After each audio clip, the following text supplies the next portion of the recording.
Hello, this is your Mediocre Time with Tom and Dan program. We hope that you will find our presentation precise, joke heavy, and just right. Thanks.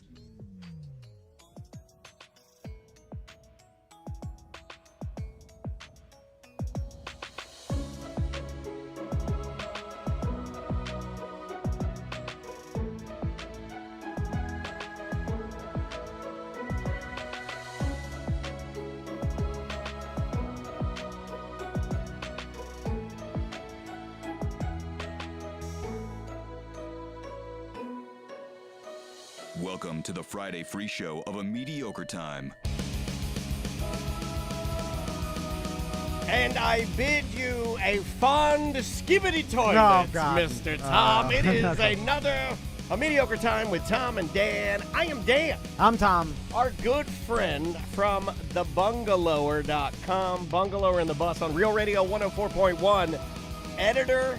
You're the editor-in-chief, right? Yeah, of a staff of two. Yeah. All right, that's fine. That's fine. Still counts. Writer for Orlando Magazine.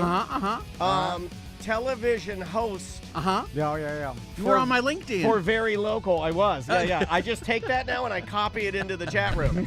But hey, Brendan O'Connor's here, everybody. Hey, y'all. Good to see you, man. Thanks for having me. Thanks for being here. I just did a talk for Orlando Magazine. I felt very fancy yesterday. Ooh. What was Yeah. the talk about? Media. What about? It was for a media conference. There were all these real journalists who do it like for reals, and they had me talking about storytelling. Okay. Yeah. All right. Did you tell them all their jobs will be taken by AI soon? Yeah, well, they actually had a whole breakout thing about AI, and they use it for coding. A lot of them use it for coding. If something happens with their website, they can just chat GPT their way out of it. And old people were like, AI, what? Yeah. You know, there was like old school. They've been doing it for 40 years. Yeah. You know. Oh, they're mad, right? Yeah. Yeah. They're like, what's going on? Yeah. I have a story. I have to clear some of these stories my wife's been telling me because she works in that field she's kind of lining up the tech. She's not on the tech side, but she's organizing the tech. And some of these older programmers she works with, I'm going to have to ask her if I can tell some of the stories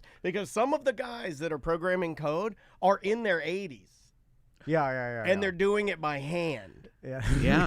Right? Yeah. Think about that, dude. That's crazy, though, right? Our Because website, they know what they're doing. They're just good at it. The owner of Bungalower, he's my boss. He kind of built sections of our website by hand in code. That's so dope. if that's what we can't do anything with it, he has to do everything. 'Cause Yeah. if we pull on it, you pull on the thread, it'll all fall apart. Yes. So we always got to get him to do all the fixes. That's like our show. I don't think people understand. No, seriously, every piece of equipment we use in here has been crudely daisy chained together by me, and only I know how to run it. And then our business, he has a series of digital and mental plate spinning he does in his mind that no one else can figure out. I've been told not to use the graphics anymore. No, you Nobody can't. wants to see AI You'll break graphics. it. They get mad. They don't want to see AI graphics. They don't want to see AI Oh, really? Yeah. Oh, yeah. It's Yeah. Ours was the songs. They drew their line on the songs. I was watching. I still use the graphics because I put our faces on the graphics, and then they think that's funny.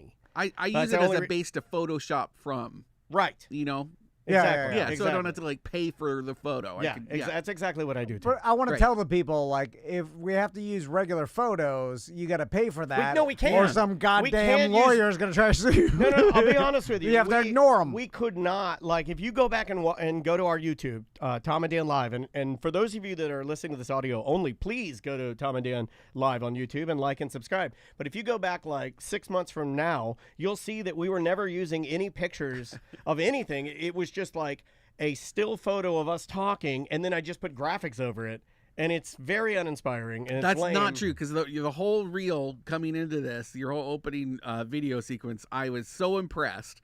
That's not me, though. That's Melissa. Melissa well, doing Melissa that. did a great job. Yeah, that's Melissa, right? Yeah. I was really impressed. We can't do anything. We had to hire this magical Key West video editor. Awesome. That we love, and she does all of that. Okay. But the Everything video, else, crap. Everything else is just we could never use photos ever because we got popped a couple of times.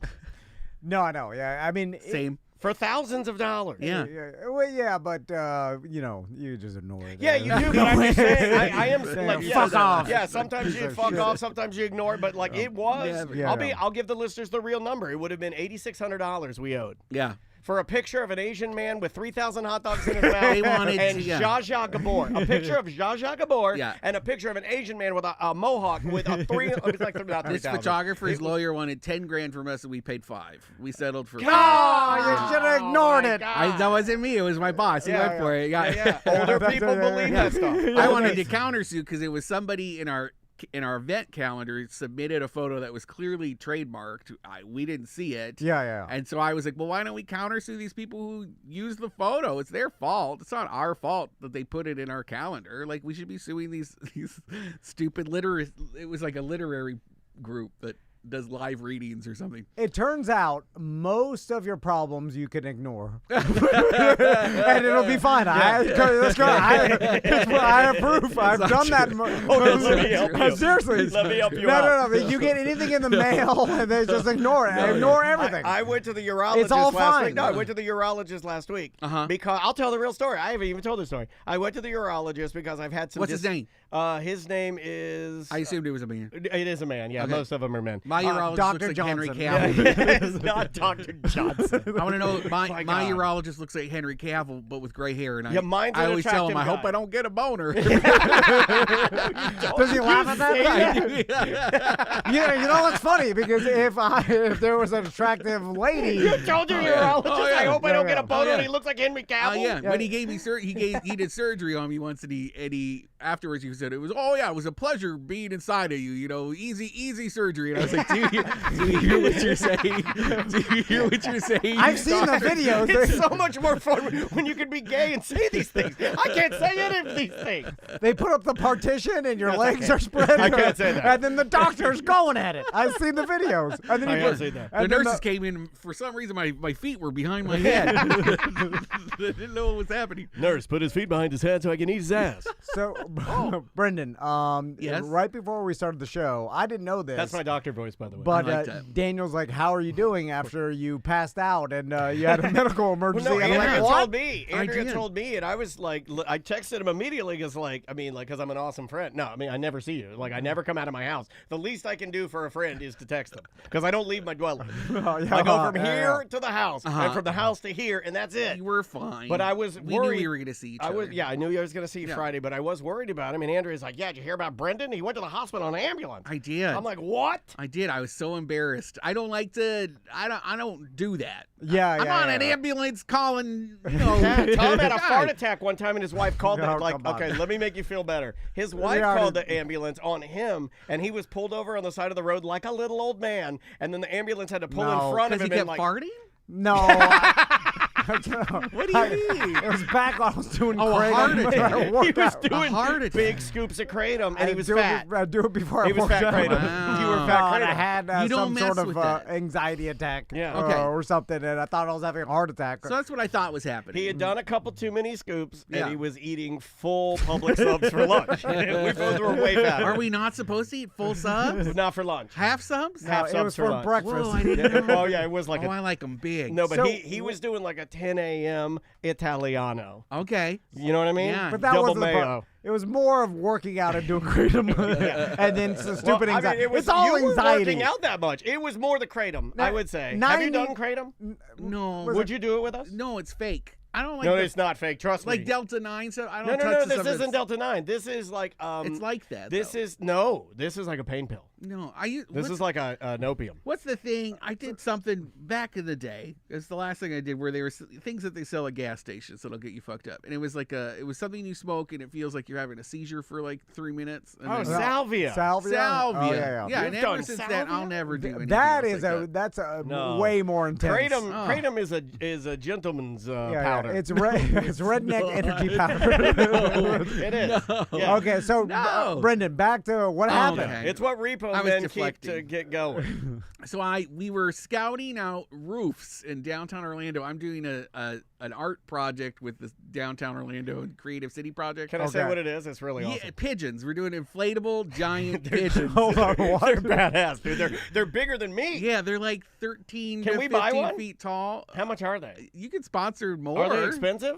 I don't really know. They look fucking expensive, dude. I want a giant Tom and Dan inflatable pigeon, dude. Yeah. Hold on. So what is this? Okay, I gotta rewind. This is. I guess is a longer story than I thought. Yeah, okay. Take your time. We got a whole show. Okay, great. The Creative City Project. These are the guys that do that festival downtown where they'll close off whole blocks of downtown, and then it's like all of the arts community comes out and performs, and you know what I'm talking. You know what I'm talking about. I know exactly what you're talking about. Your stare is blank. I don't know anything about the arts.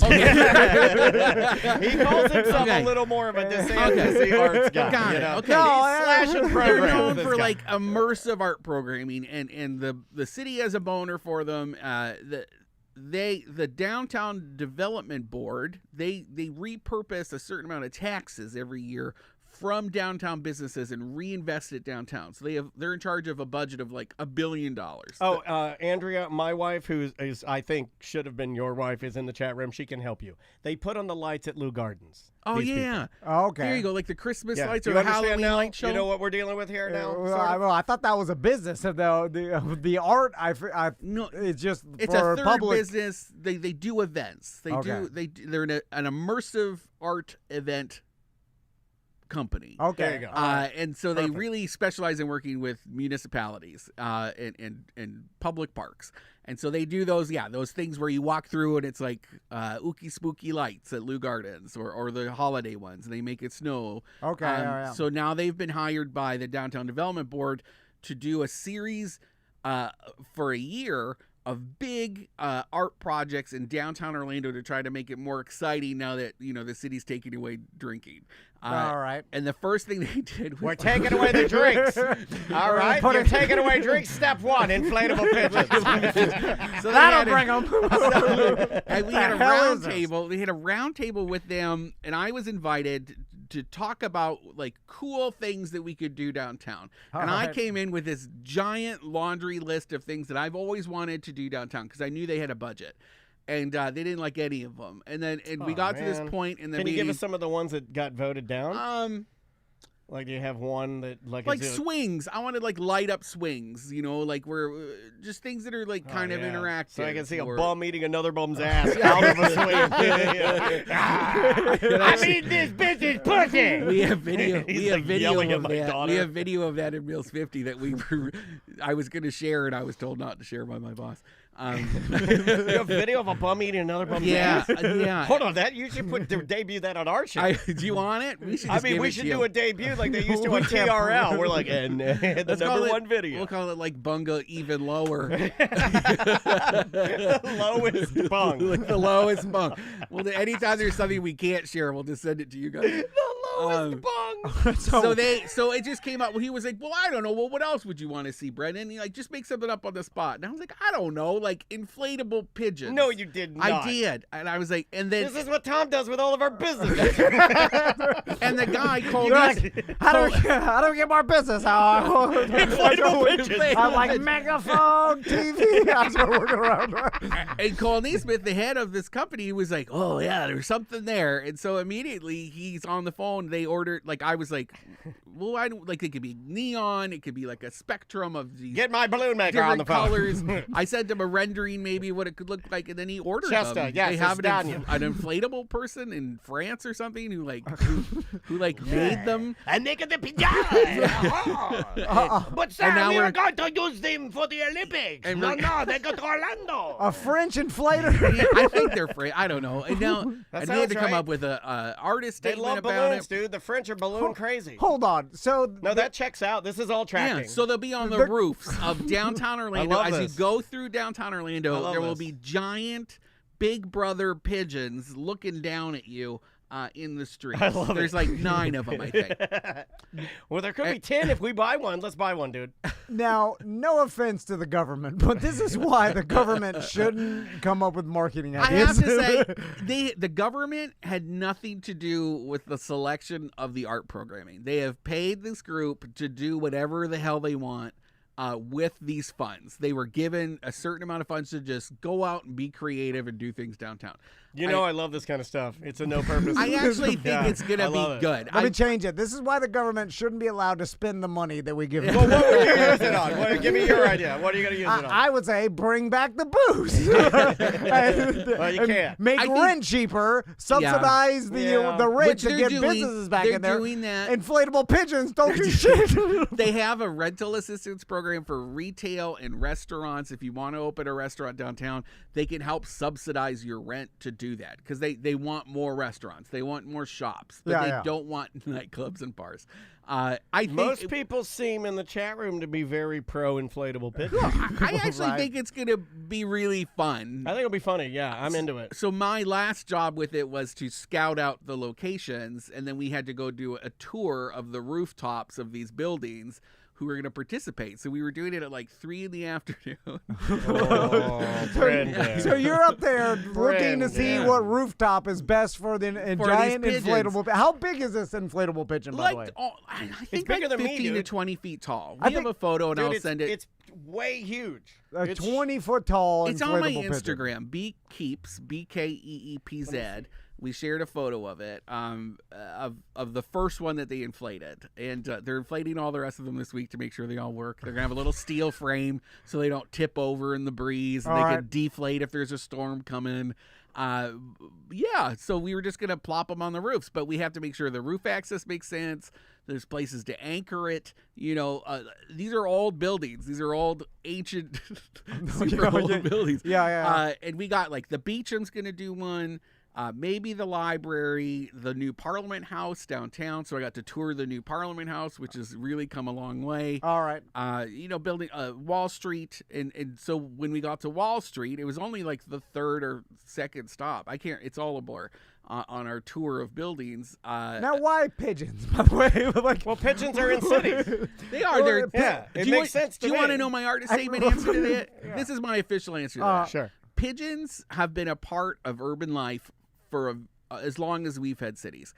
People built palaces to pigeons because we used them for messaging. We ate them. You know, like they were a big part of living in towns. He's prepared for your stupid question. Warfare. I've seen Game of Thrones. It's ravens that they send, not pigeons. Pigeons are the rats of the sky. Everybody knows that. Like, there's a reason they call it a pigeon lady or bums. There was a disconnect when Black Plague, there was a disconnect. People think that they cause disease. And then there's also this thing called the urban boundary or transect. I can't remember the official phrase for it, but where people feel like certain animals don't belong in cities. And when you see an animal in a place like a public park that's being built for people, when you see that species there, it rocks your whole foundation of what civilization is. Oh, it makes you sad. Like you see a bald eagle eating out of a trash can, you're like, kind of. I like that. Or like a coyote. Consumerism. Like, that to me is America. Or a black bear in a public park. It makes you like, they don't belong here. This doesn't belong. So, or like these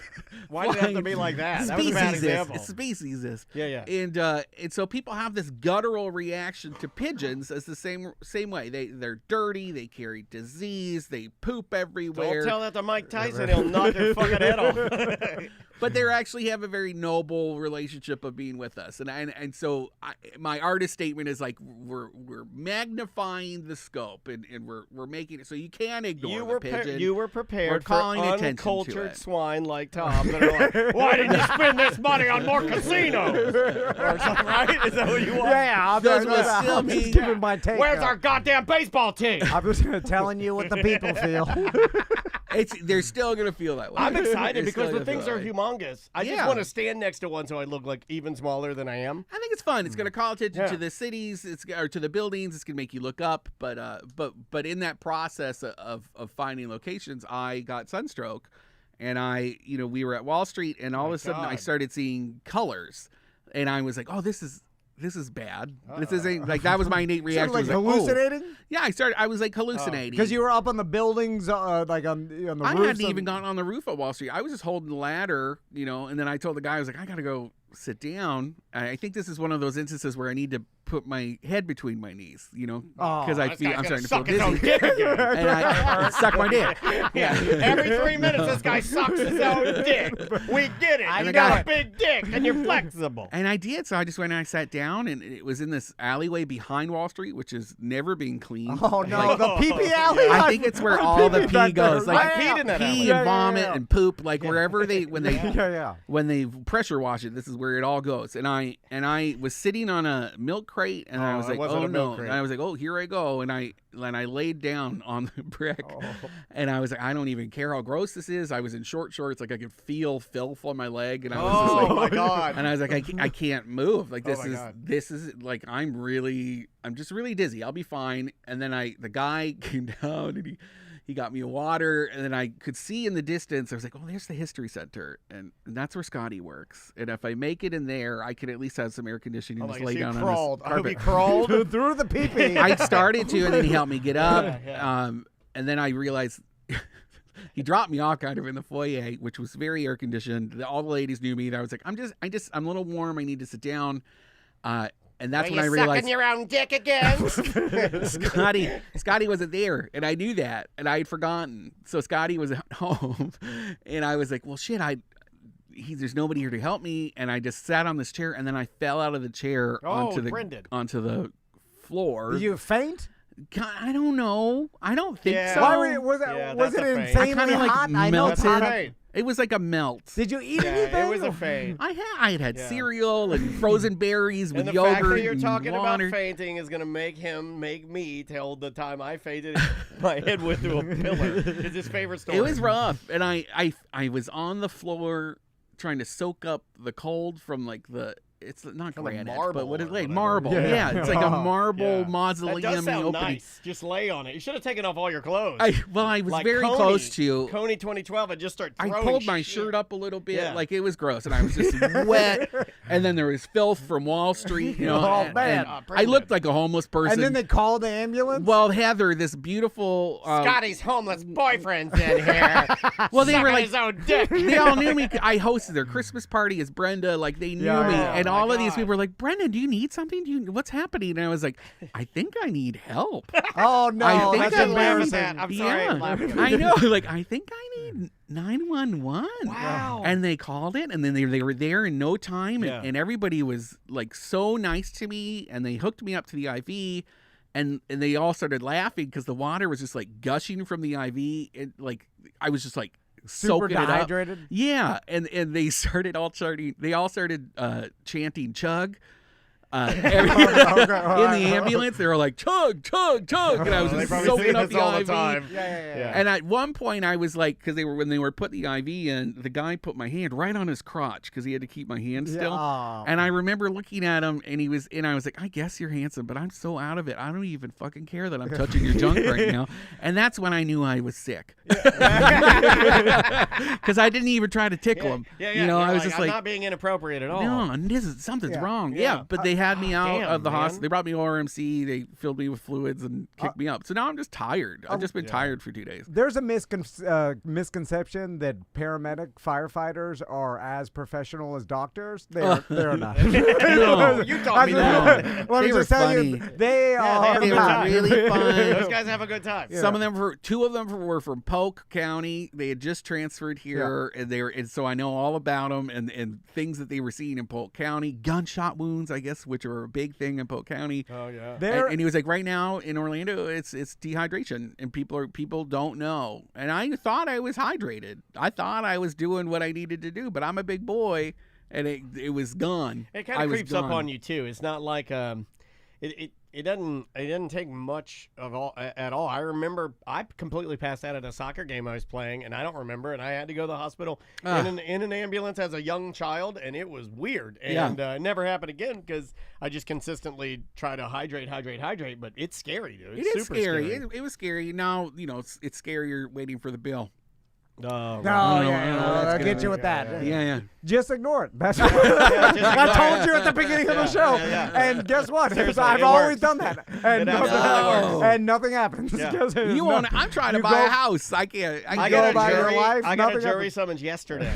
Ignore it. I don't even ignore it. I ripped it and I burned it like I was trying to hide a murder. Nothing will happen. Yeah, it's done. So back to the pigeons. So what is the best case scenario here? Because I can't imagine what well, you want them up for a long time, kind of like Earl's Yeah. mural on the side of what used to be Harry Buffalo. Yeah. I would imagine you'd want these pigeons up. You'd want people taking photos They'll with be them up for 2 months, up on the roof. Yeah, people are going to take photos. Is there an official hashtag for the pigeons? No, and I keep telling them they need little vinyl poop imprints that they can put on the pavement with like a QR code that can tell people that they washable chalk. You know the chalk, and draw like a giant turd. white splotch. Wouldn't that be funny? All like over it came downtown. right out of the Kawaka. Or Cloaca. Just like Cloaca.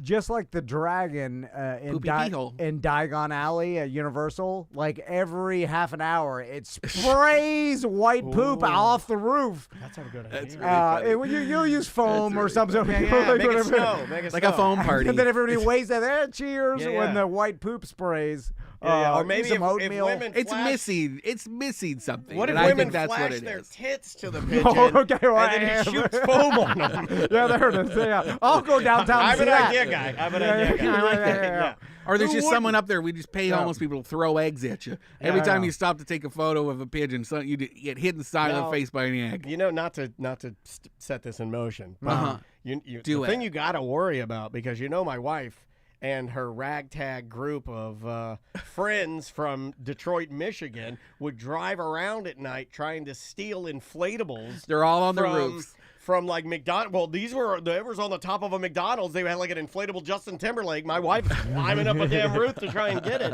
Are you worried about that at all? I'm not. I've done my part. Yeah. To be honest, I'm kind of done. After that incident, I'm good.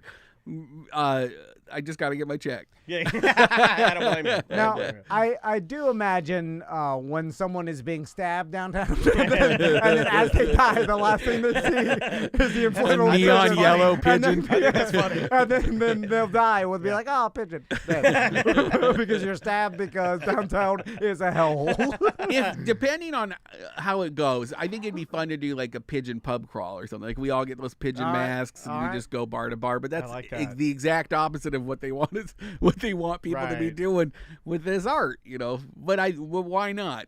Yeah, I kind of like that it's a little rudderless, and it's like it's gonna be there, and it will be what it is. I like that a little bit because then it makes it a little more art. At the risk of putting my foot in my mouth, I actually think a lot of the art initiatives downtown are kind of rudderless. With this reaction of that they're throwing money at the art solutions to bring people downtown. I think it's missing a call to action, because it makes the artist happy because it feels like they are getting funding or a point. It's great, but the French guy, someone's using my pigeon. Yeah, finally somebody ordered all night.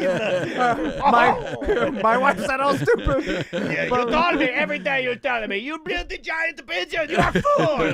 Fuck you, bitch. These idiots in Orlando.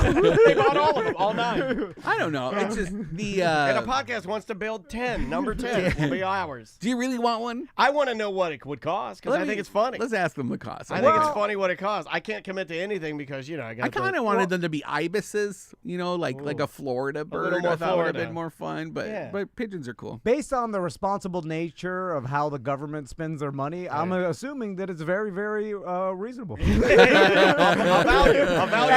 And it's not will blow your goddamn mind when you find out how much these pigeons cost. I actually think it's the coolest thing they've done so far. Swans? Since they've started. Swans? No swans? Or are we swanned out? Well, I don't want any otters to come kill them. Did you see that? No. An otter found its way to Lake Eola, and it killed 2 black swans and a duck. Oh, see, that I'll go see.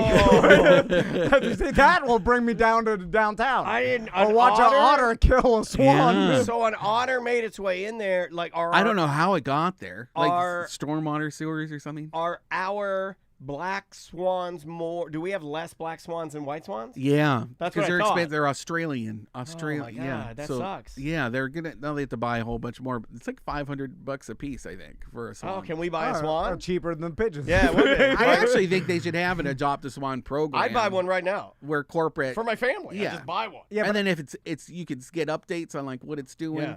Put a collar around his neck. I want to track it at all times. I'm going to pitch that. I'm going to actually pitch that to the city. They should tell have them you've already sold one. We need Maybe to, that'll help. But we I need love to that. spray paint the Tom Dan logo on it. we will. If I'm paying for it. We will. You can get a geotag put on it. We'll do some 'cause more modifications. They get banded. So you could get a geotag band on your people can swan. find it. And you could always see it on an app or something, like a Find Your True. Friends. And you could always see where your Tom and Dan bird is. That'd be dope. That's cool. That would be dope. I need the logo on the feathers. We can do that too. We can do that too. We could have. We I could have do our- need. Sorry, I just saw it in the chat. yeah, They're right. please. The otter did get relocated. They captured it humanely, and it was relocated to Ikonalakachi. Did they determine that the otter was just doing what otters do in killing the swans? Yeah, that's why they didn't want to hurt it. Okay. and It wasn't like, because normally when they. I didn't think an otter would kill a swan. I didn't Yeah. either. Like, I didn't either. opportunistic Yeah. killers. Then again, I didn't think most people ate buttholes. But they do. They eat them a lot. Like, it's like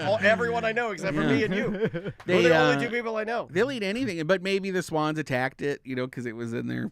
Oh, it was a retaliation. They're very territorial swans, and that's a very small lake slash sinkhole. So they're all apex predators fighting for their spot. So maybe it won a fight and ate them.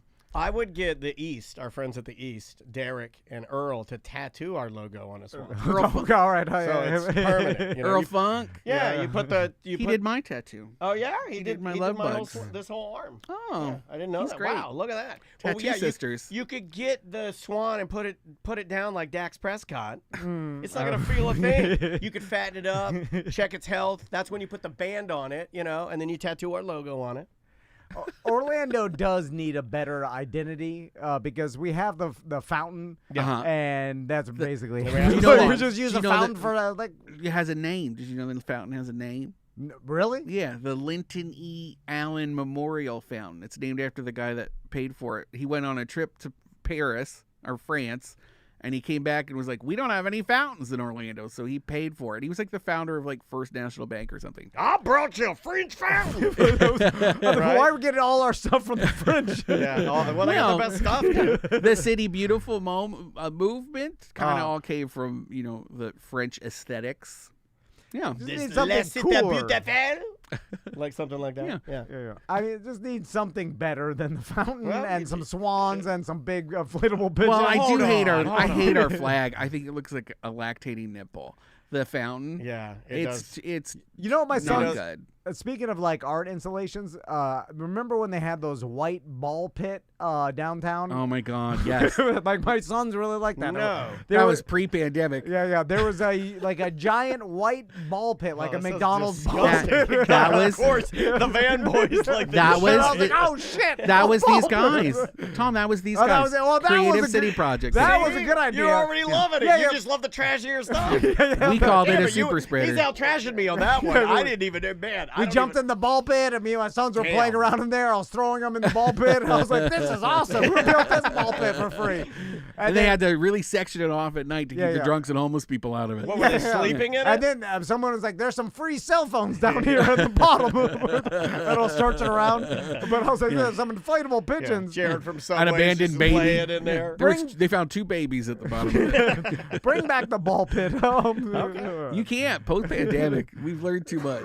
No, You'll never see a public ball pit ever again. God damn it. Well, all right, let's take a break. Okay. When we come back, are you familiar with Skibidi Toilet, Brendan? No. All right, I'm going to explain to you what this is because I read entirely Skibidi. too much about Skibidi Toilet, and now I understand it. He's extremely mad about Skibidi. He was Okay. mad, But now, like real mad. But I understand it, and there's also some numbers involved that'll blow your goddamn mind. Yeah. And then now Is this like Squatty Potty? huge no, directors. nothing like that. Okay. No, that's where I would have gone to. Michael Bay is involved now. It's Yeah. a whole thing. Like, Yeah. but we got but Hollywood movers and shakers. But I Ooh. understand it more than I can't did wait to before. learn. All Okay, right, well, all of that and more. Brand new music from Cliff Diver. We'll be back with more A Mediocre Time with Tom and Dan. 1-844-TOMNDAN for last minute calls.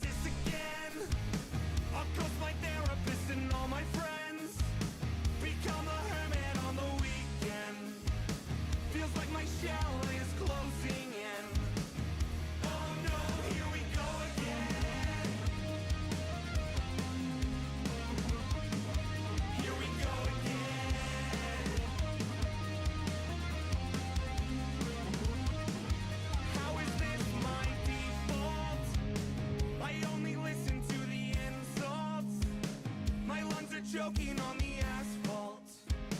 I can't afford my Adderall. So while I'm riding this free fall, ignoring all my phone calls, gave up the alcohol, so I count the cracks in my wall. Don't go to parties even when I'm invited. I never know what to say.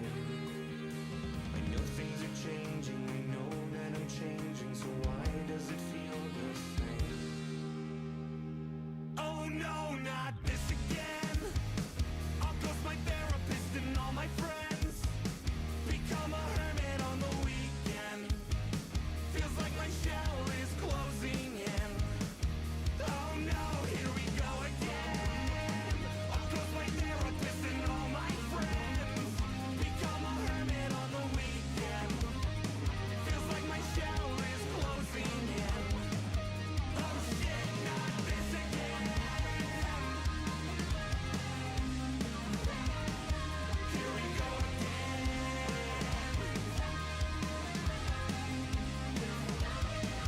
Here we go again. Don't go to parties even when I'm invited. I never know what to say. I know things are changing, I know that I'm changing, so why does it feel the same? I can't go to shows without feeling so old. I get dressed but don't leave the house. The curtains are closed and I'm sleeping alone. Lock me in and don't let me out. I don't go to parties even when I'm invited. I never know what to say. I know things are changing, I know that I'm changing, so why does it feel the same?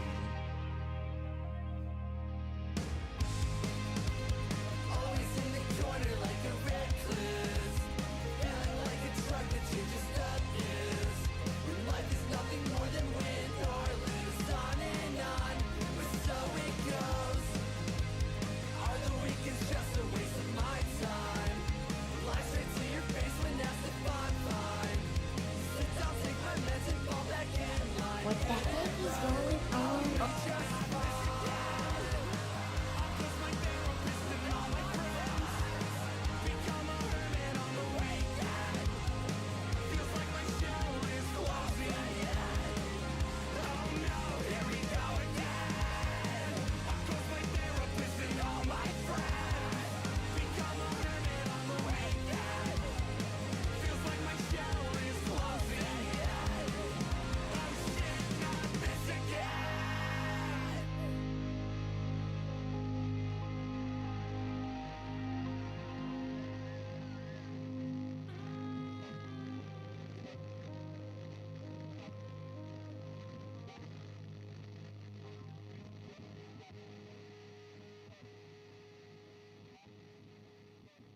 Knock, knock. Who's there? Squirt. Squirt who? Squirt is P. You dumb rednecks. Right about now, you are listening to the incredible And Mediocre Time with Tom and Dan, who kindly remind you that is P.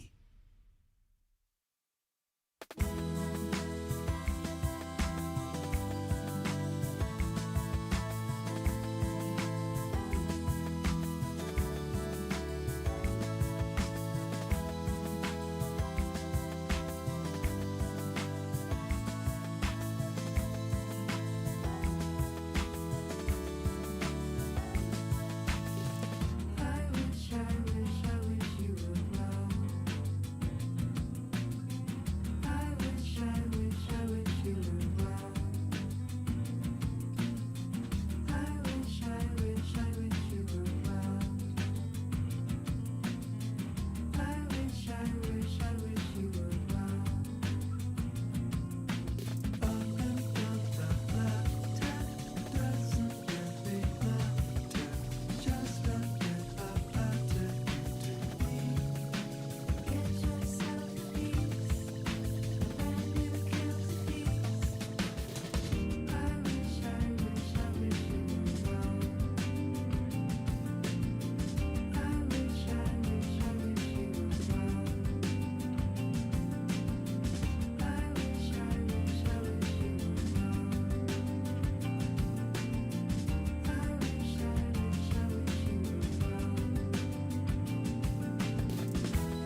You know,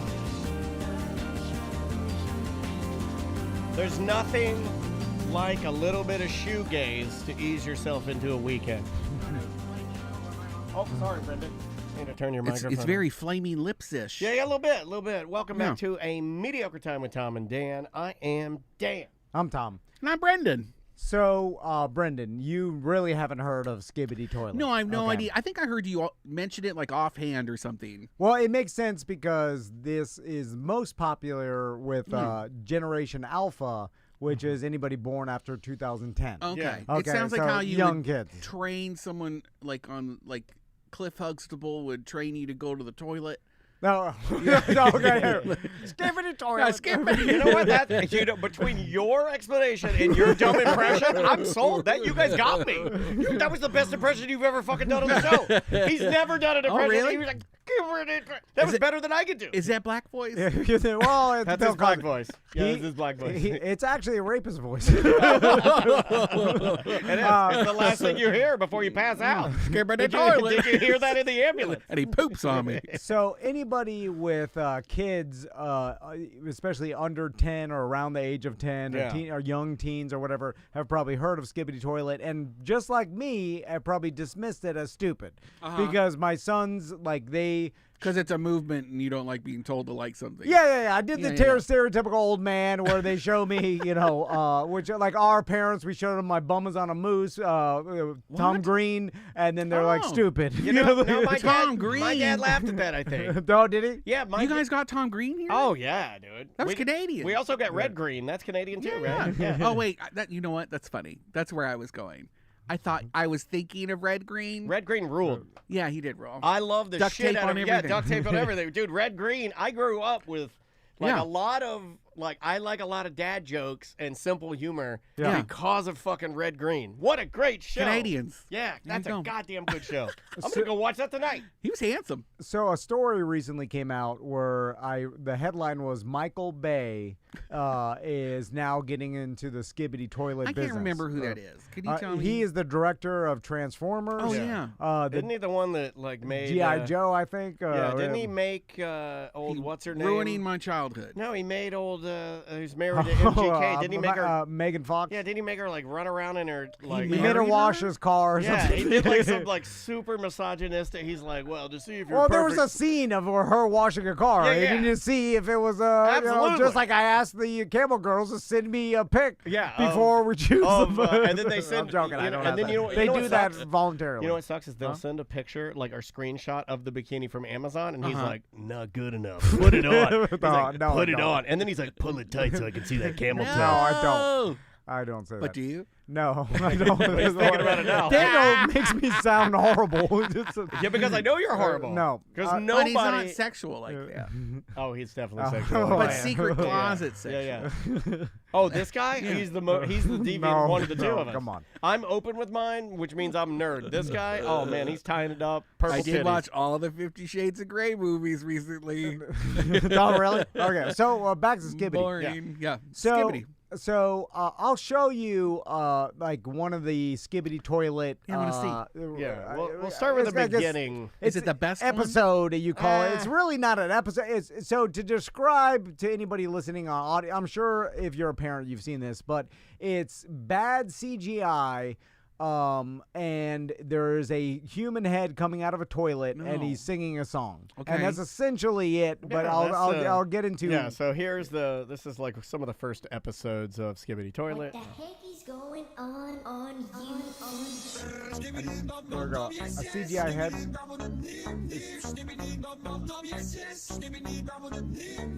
What the heck is going Here's on? This is episode 2 right here.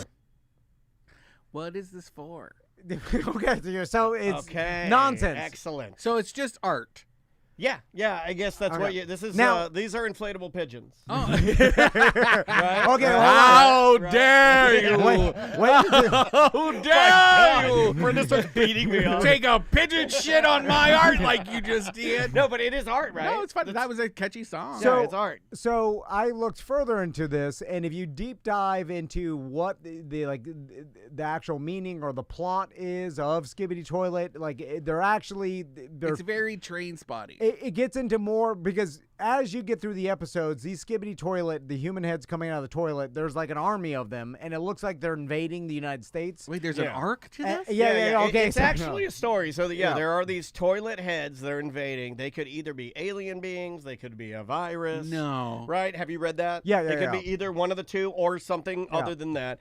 As these shows go on, you see less and less humans. It appears that all humans have been eradicated. And then you have a series of toilets. They're warring with a series of TV and camera head humanoids. Yeah, so then the TV head... So it's like a classist to take on classism? Well, I knew you would be perfect for like picking up... this is your lane, dude. The analogy is the old school media, which is the TV heads. Camera head. The Skibidi Toilets are new social media and YouTube. Like memes. And they're taking memes, and they're taking over a world filled with old media, which is the camera heads, right? As soon as I read that, I light bulb it on. It's to music like the Sharks and the Jets. Yeah, and then there's this bizarre music. Not anymore. The music has been phased out. Now it's just like epic tank battles. What? Okay, yeah. Now it's basically, let me, while Tom explains a little more, I'll pull up a more recent So then episode. why is Michael Bay behind Okay, it? I'll explain. Yeah. So it gets a little weird. So when I saw the headline, because I looked at all this and I'm like, this is stupid, and anybody listening to this will look at it and say it's stupid, right? But is everybody watching this?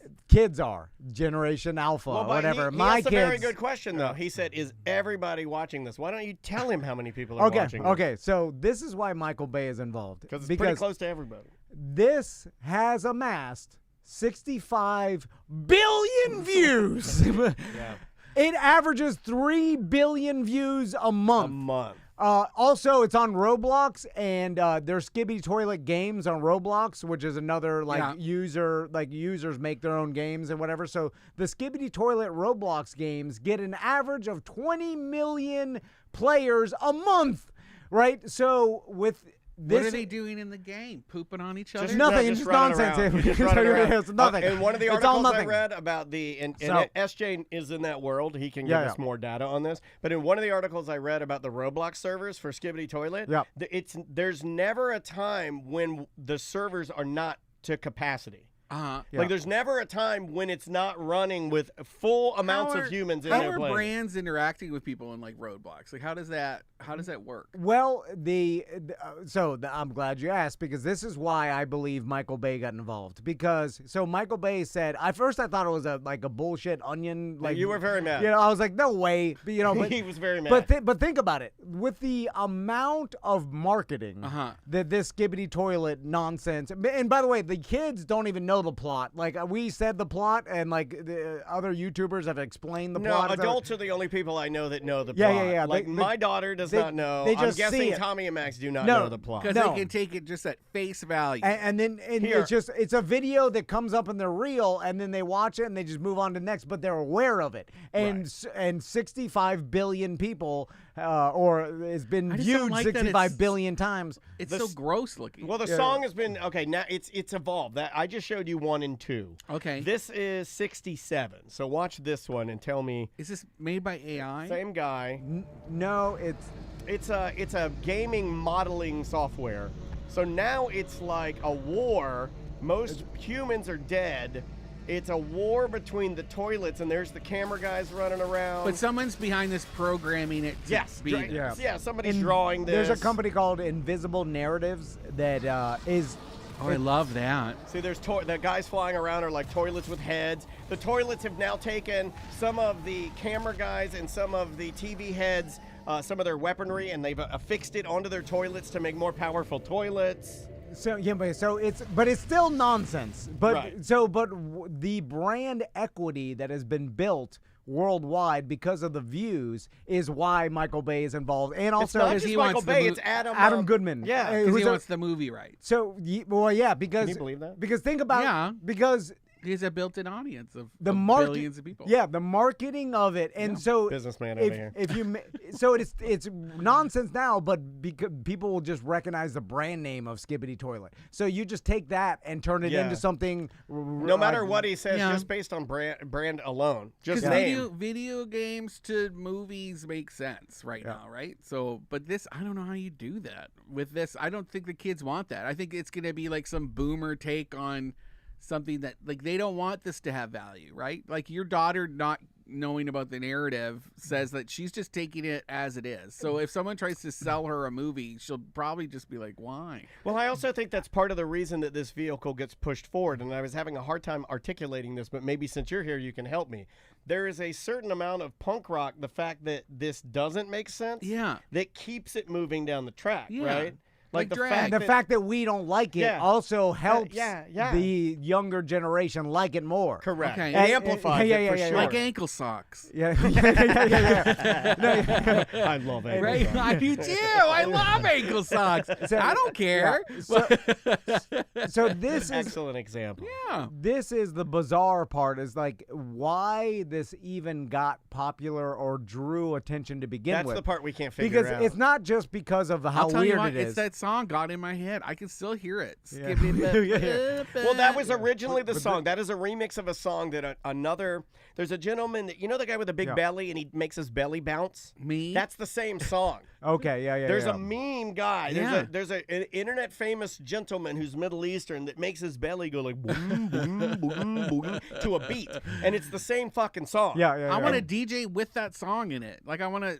It's out there. It's I forget the guy's name. I want to DJ that. I want to DJ that at gigs. I want to start playing that, and everyone in the bar is like, yeah. So what? Eating cholo dogs. There's also the comedy that I find, because I read a bunch of articles on this, and of course, like any middle-aged person is looking at this, and this is the stupidest shit I've ever seen, right? But they have to take it seriously, and they have to analyze it, because there's so many eyes on this. Like corporations, like Michael Bay and the production companies are like, we need to tap into why this is so popular and benefit off of it. Who's the chick that called Kamala Harris brat? She's Kamala Harris is so brat. Charlie XXO. And now everyone's like, these Fox News correspondents are trying to dissect what brat is, you know, and if it's good to be brat, and it's so. Well, Brat Green. Brat Green is the color of the year. Brat Green is the color of the year. What's Brat Green? Brat Green is like almost like a slime green. Seriously, I'm dead serious. Oh, I learned what Skibidi, Ohio means. It means from your kids? Well, I was reading the article. Here's the guy I was talking about. What's his name? This guy right here. It's going to be like Suleiman. Yeah. It's. That's the original. Oh, yeah. That guy that does the belly bop. That's the original, okay? I'm breaking down the meme for you now. That was the original. Am I attracted to this man? And then that, he's got the moves. It is hypnotic, his belly. Yeah, he does it in a brown shirt, and it's even better because it almost makes him look like he's shirtless. Yeah. And you're like, kind of look like, it looks like he's made of caramel. Yeah, I want to see him like eat some candy cane or something. Yeah, he's cool. But yeah, that song then got remixed into this toilet video, and then I think it just started literally as a 3D modeling fun thing with a toilet, and then he just started building the story on. He didn't have a... What was the name of the group again? He said no narrative? It's called Invisible Narratives. Invisible Narratives is the company that's now headed by the former CEO of Paramount Pictures. And like, so there's big business in this, because like, people don't understand when you're talking about like Roblox and 20 million people playing that a month, and then like 3 billion views a month is such an insane number that already you can, I mean, just by, simple YouTube monetization, you're talking about millions and millions of dollars. I love that that's coming out of this like self-driven video game environment where these kids are like, they're building their own environments. It's called machinima when you take like video game art and then you reanimate it. That's all this is machinima. And then it's built on, is it the Fallout program? So a lot of the deliverables that would be in the game, he's going to be using them. You'll see things you recognize in there. Yeah. It's everything. Everything in there is, because Fallout is where you can get like skins of like popular movie characters and stuff, right? I think and then so. You can, yeah. Now, it may not be Fallout. I may be getting the name of the game wrong, but I know it is built on a platform where you will have some familiarity there. But the other weird thing to me is like, okay, let's go back to like the Ninja Turtles franchise when I was a kid, right? Let's do it. I love them. Who's gonna buy me that Ninja Turtle lamp? And so we like it made sense once when I was a Heavy kid, like, side. oh, I like Leonardo because he's a cool one, and Donatello's the dork scientist. Donatello, not Donatello. Whatever it is. That's the adult porn He version. can't say it. It's like my dad couldn't say sledgehammer. He called it a sludgehammer. And then you can relate to one of the Ninja Turtles, and then you picked the one you like best, and there was a plot or whatever. And then but I was Michelangelo because he's a party dude. Raphael because he had a big dick. Like if you ask my sons if they they know Skibidi Toilet, but if you ask them if they like it, it's a nothing to them. They're just like, I don't know what it is. You know, they've seen it and they know the brand, they know what it is, but they're not into it. Right. I don't think anybody's into it, but they just watch it, which is bizarre. Do you think that's kind of what happened? But I you know think with that Hawk Tuah girl, right? So same we like this concept. idea of it. It blew up, and then where was she just at a music festival? Yeah, country concert. Yeah, we've been talking about it. Nobody said anything. Nobody cares. Nobody cares when they were because some old person thought, let's get her. We'll bring her to the festival. People will go crazy. But the minute that we were confronted actually with her, society said, "Oh no, we don't actually like her that much." No, we don't even like her. Misinterpreted. We don't even know the person. We just like the joke. Well, based on your own argument, are you feeling like Michael Bay is over-evaluating what this is? No, because I know the marketing, and he's just interested in the marketing of it. It's like if I create the Skibidi Toilet, the brand awareness of it is so gigantic that there's value. You know, I think it's something like Peripheral. We were just talking about off air. Evil, this TV show that I love. Yeah. When there's demons and shit, and there's this one guy. It's on Amazon, you said, right? I saw it on Amazon. I love it. It's my favorite show. And there's this one character who's seeing someone, but he can't look at him. And he's in his peripherals. The minute he looks at him, he's gone. But if he's here, he can hear him, he can talk with him, and he can interact with him. And I think there's something about these initiatives, these things that are happening there. If you look at them, they become intangible and we fuck it up. But if it's here existing in this outside peripheral space, organic, that's when it gets huge and it's just growing and you can't nail it down. But the minute you try to nail it down and make it into something, it's fucked up. We'll be able to see this happen if Michael Bay moves forward, and then that was perfect. God, I'm smart. You are smart because that's why we like you. Good thing I didn't die. You know what? We love you.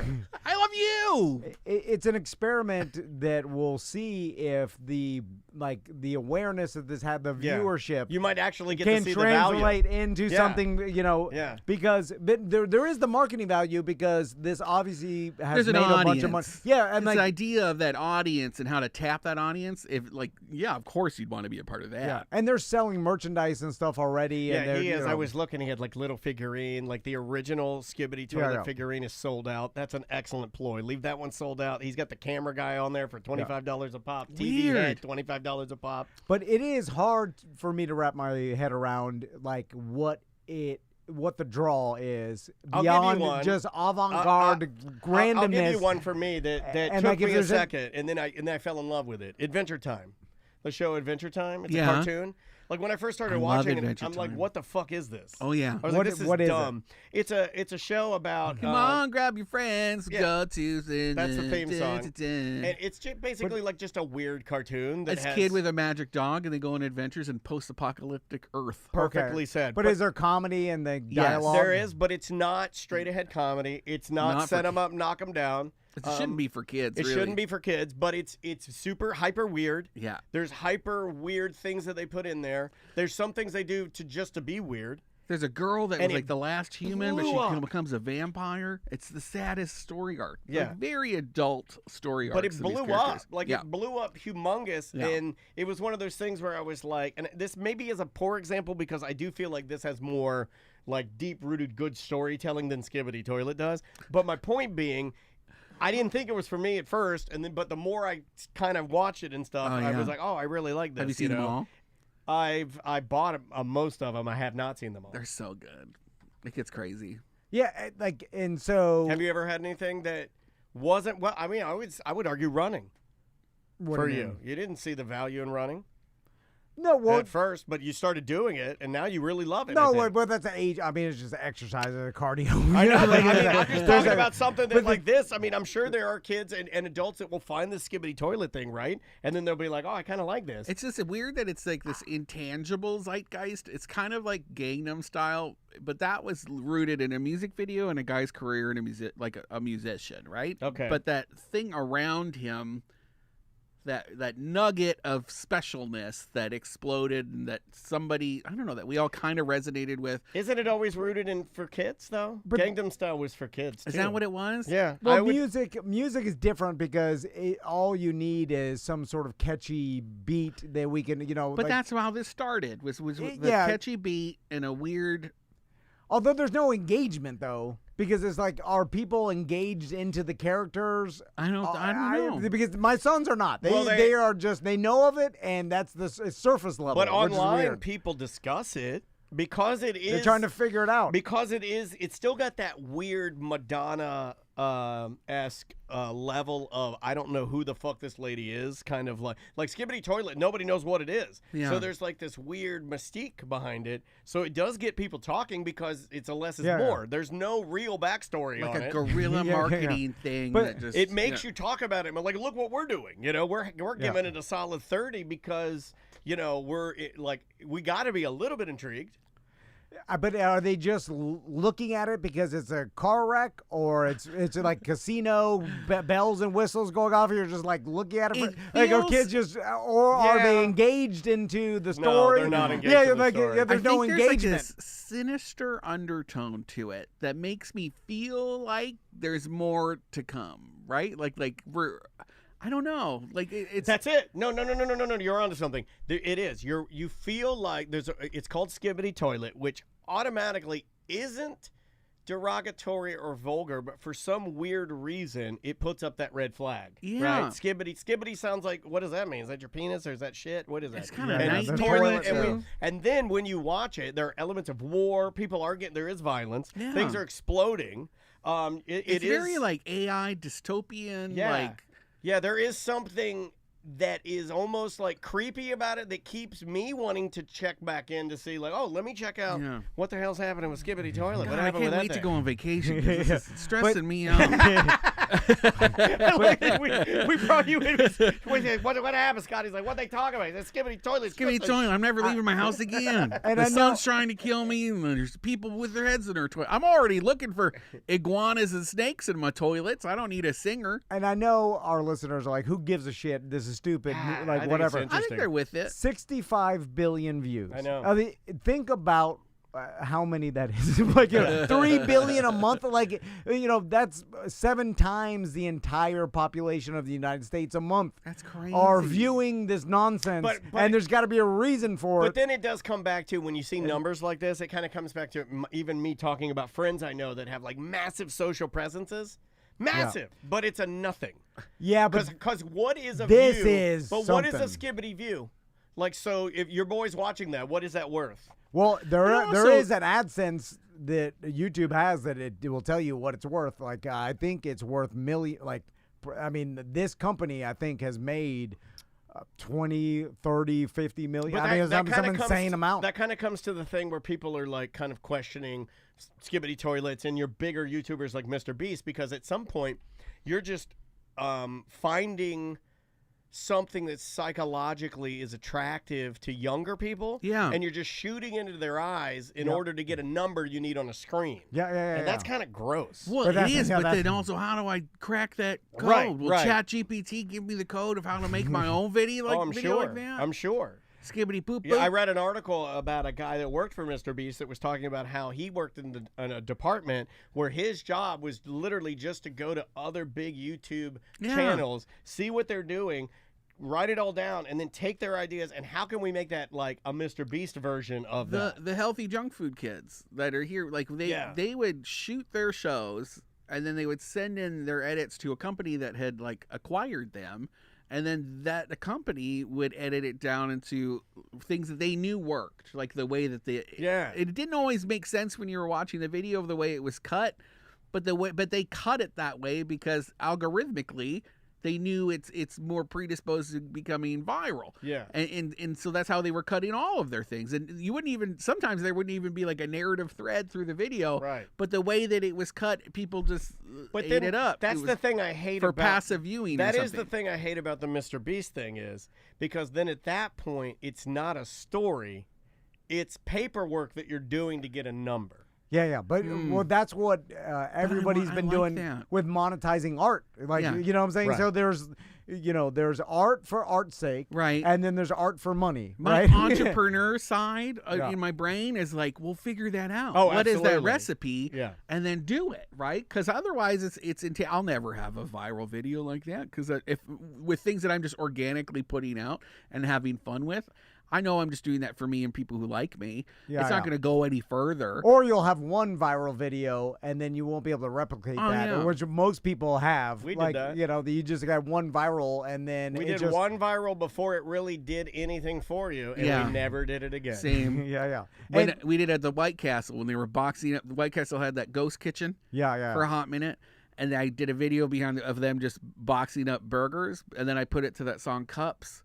You know, and she's like, yeah. And that was the most watched video we've ever had. What, That's all it was. How many people watched it? I don't even know. It was on TikTok. It was a million or something? Not even a million. Oh, It was probably like 100,000. Oh, okay. That's a lot. Yeah. And for me, that's a lot. And then John Buzzicker's getting $1 million, you know, for his sheriff videos. No, I know. How the hell did he do that?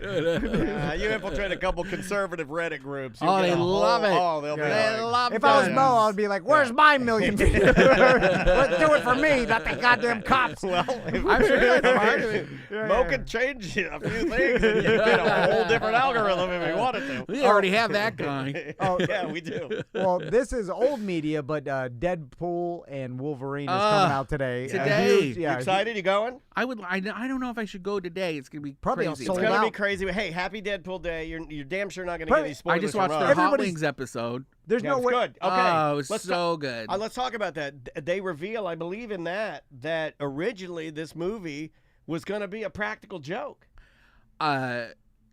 Yeah. The first 5 minutes of the movie was going to be a buddy cop movie called Alpha Cop. They were pretending because they didn't want anyone to know. They didn't want to tell anybody it was Deadpool and Wolverine. They were gonna make it sound like they were literally gonna film like a shitty buddy cop movie that then turned into right Deadpool and Wolverine. I think and that's then what he said. 5 minutes in, they were going to have the Marvel logo just go, or the pages that flip, where you see in the Spider-Man thing. So they were going to release it as 'Cause another movie, and then it the would be idea Deadpool. would be that opening weekend, the numbers would come in, or initially for Alpha Cop, starring them, And then it would spread, but it wouldn't do well. And then you'd have nobody. What the fuck is that? And then 5 people, the people they show up, they start watching it. 5 minutes in, and then it just starts going crazy. Ryan Reynolds is the only one that can really tackle the mutant part of the Marvel cinematic universe. What do you mean by that? Because you see I just don't think they can. Nobody seems able to just tackle Marvel comics as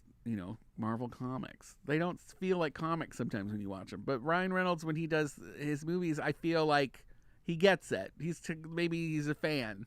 Oh, okay. I see what you're You saying. know what I mean? Yeah, they can wear the costumes. They do the things. No, he's always been a fan, right? He's been no bones about the fact that wouldn't. So I trust this, especially since it's rated R. I can't wait to see what does that mean? It's going to be. What are we going to see? There's no way that you can get tickets to go see it tonight, right? It's got to be all sold I would out, assume. right? Yeah, I mean, it's gotta be Maybe sold the out a long downtown time. theater.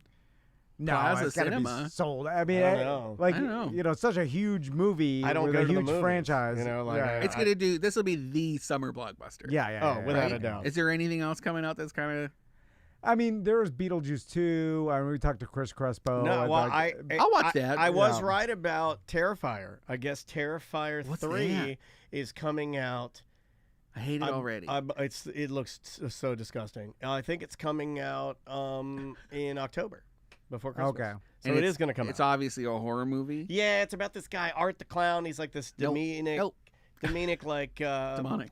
demonic rather. I don't really know his backstory. Demonic but is he's demonic, and but what I do know is that Demi Moore, but as a devil. they use the most practical effects in this movie and the most blood, and it's absolutely disgusting.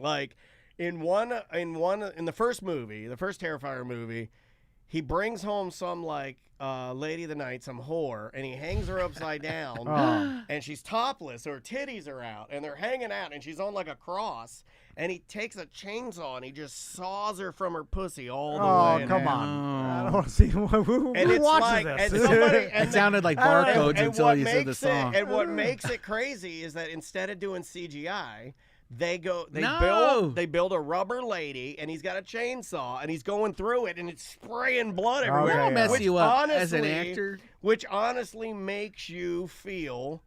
It changes, like, I have to read about these movies. I don't watch them. Do you think that guy has to go talk to, like, a therapist after he sawed that rubber woman? You know, most people that I see that are really into these type of movies. That's fine. Yeah, but you're crazy. Most of the people that I read that, you like stuff porn. that see this stuff, they're like, oh, no, we know it's fake. It's just like The Boys, or it's just like Invincible. It's fake. It's just, it's just, What do you just think gore. of The Boys? I've only watched the first season, and that's recently. I watched it last couple of weeks ago when Maisie and Andrea were. There was a male rape scene recently. Oh, I didn't know about that. And they kind of laughed it off. The showrunners were like, "Oh, it was hilarious," and that's getting some big headlines right now. It's, it's still rape. Yeah, right. Hey guys, I mean, just because it was a guy. Now it is funnier. I'm just going to tell you. Again, I'm speaking of for the average man. It is a little bit funny. But you've never been. Boy, you never. No, I mean, not funny when it's happening to you, but no, joke is always funny when it's happening. But I mean, a boofing rape and like regular rape too heavy. What's a regular? Like going to get you in a lot of trouble. Female. The old regular. It's regular. Oh my gosh. You're digging a hole. I can dig further. Oh my God, there's an inflatable pigeon down here. I can dig all the way to China. Where regular rape happens all the time. Jesus Christ. Let's take a break. When we come back, you better. I have. I'll keep talking. Again, none of our listeners they don't care. Well, we'll find out. So I want to ask Brendan about a Groundhog's Day theory that I have, and whether or not it would work. And then I want to talk about cheating in the Olympics. That's going on. And I have a theory. It's your folks too. Is what? I didn't listen. I zoned out. Canada, New Zealand, women's soccer. Oh, cheating scandal. Yeah, with drones. Yeah. And then I got a theory about who is in the Olympics, and I figured it out. Okay. And so we'll talk all about that. Brand new music from Drew Cutler. This is Ride Into the Sun, and it's really good. I think you'll like this. We'll be back with more A Mediocre Time with Tom and Dan. That was supposed to be momentarily. Damn, it's 2, 3, 4, 5 in the morning. You're doing fine. Every stranger on the street wanna lend you sugar. Even when the crowd thins out, you are found splashing some wine. You and your baby put on the right records. I guess you're gonna ride into the sun. I guess you're gonna ride into the sun. Last year rolled by, you don't feel a thing. Well, maybe in the night, got one bad side you just can't sleep on. Every smile looks fine with the crack in a line. You're doing fine. Got a love who just kinda keeps you going. I guess you're gonna ride into the sun. I guess you're gonna ride into the sun.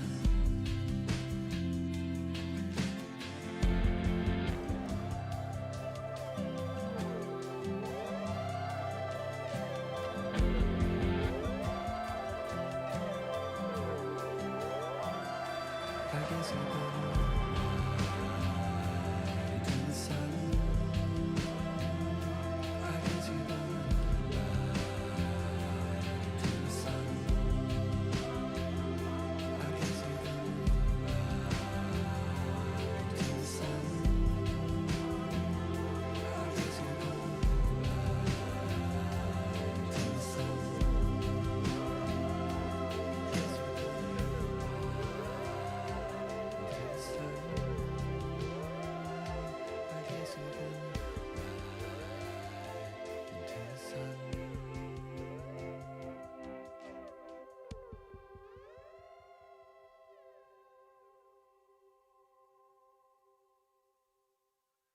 You're listening to the industry leader, radio guys turned podcasters. And now the whole town is sucking our dicks. Oh, yeah.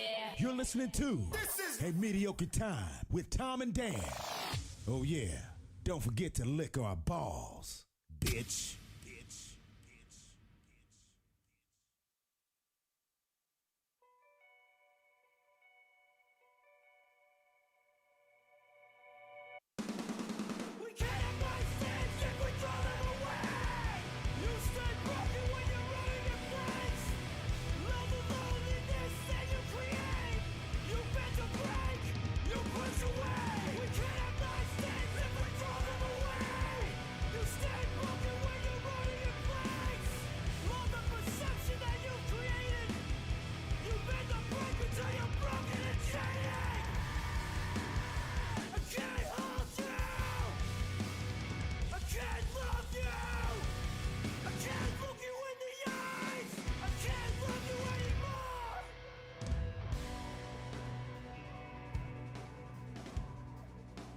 Take something you love and run it into the ground 1,000 times.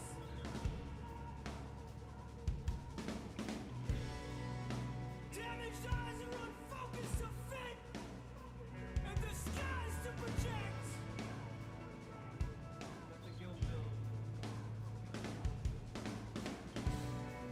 And heed no one's advice, so you can fixate on a new shiny device. Or fill up a garbage can inanimate life. Grasp at straws stolen from others.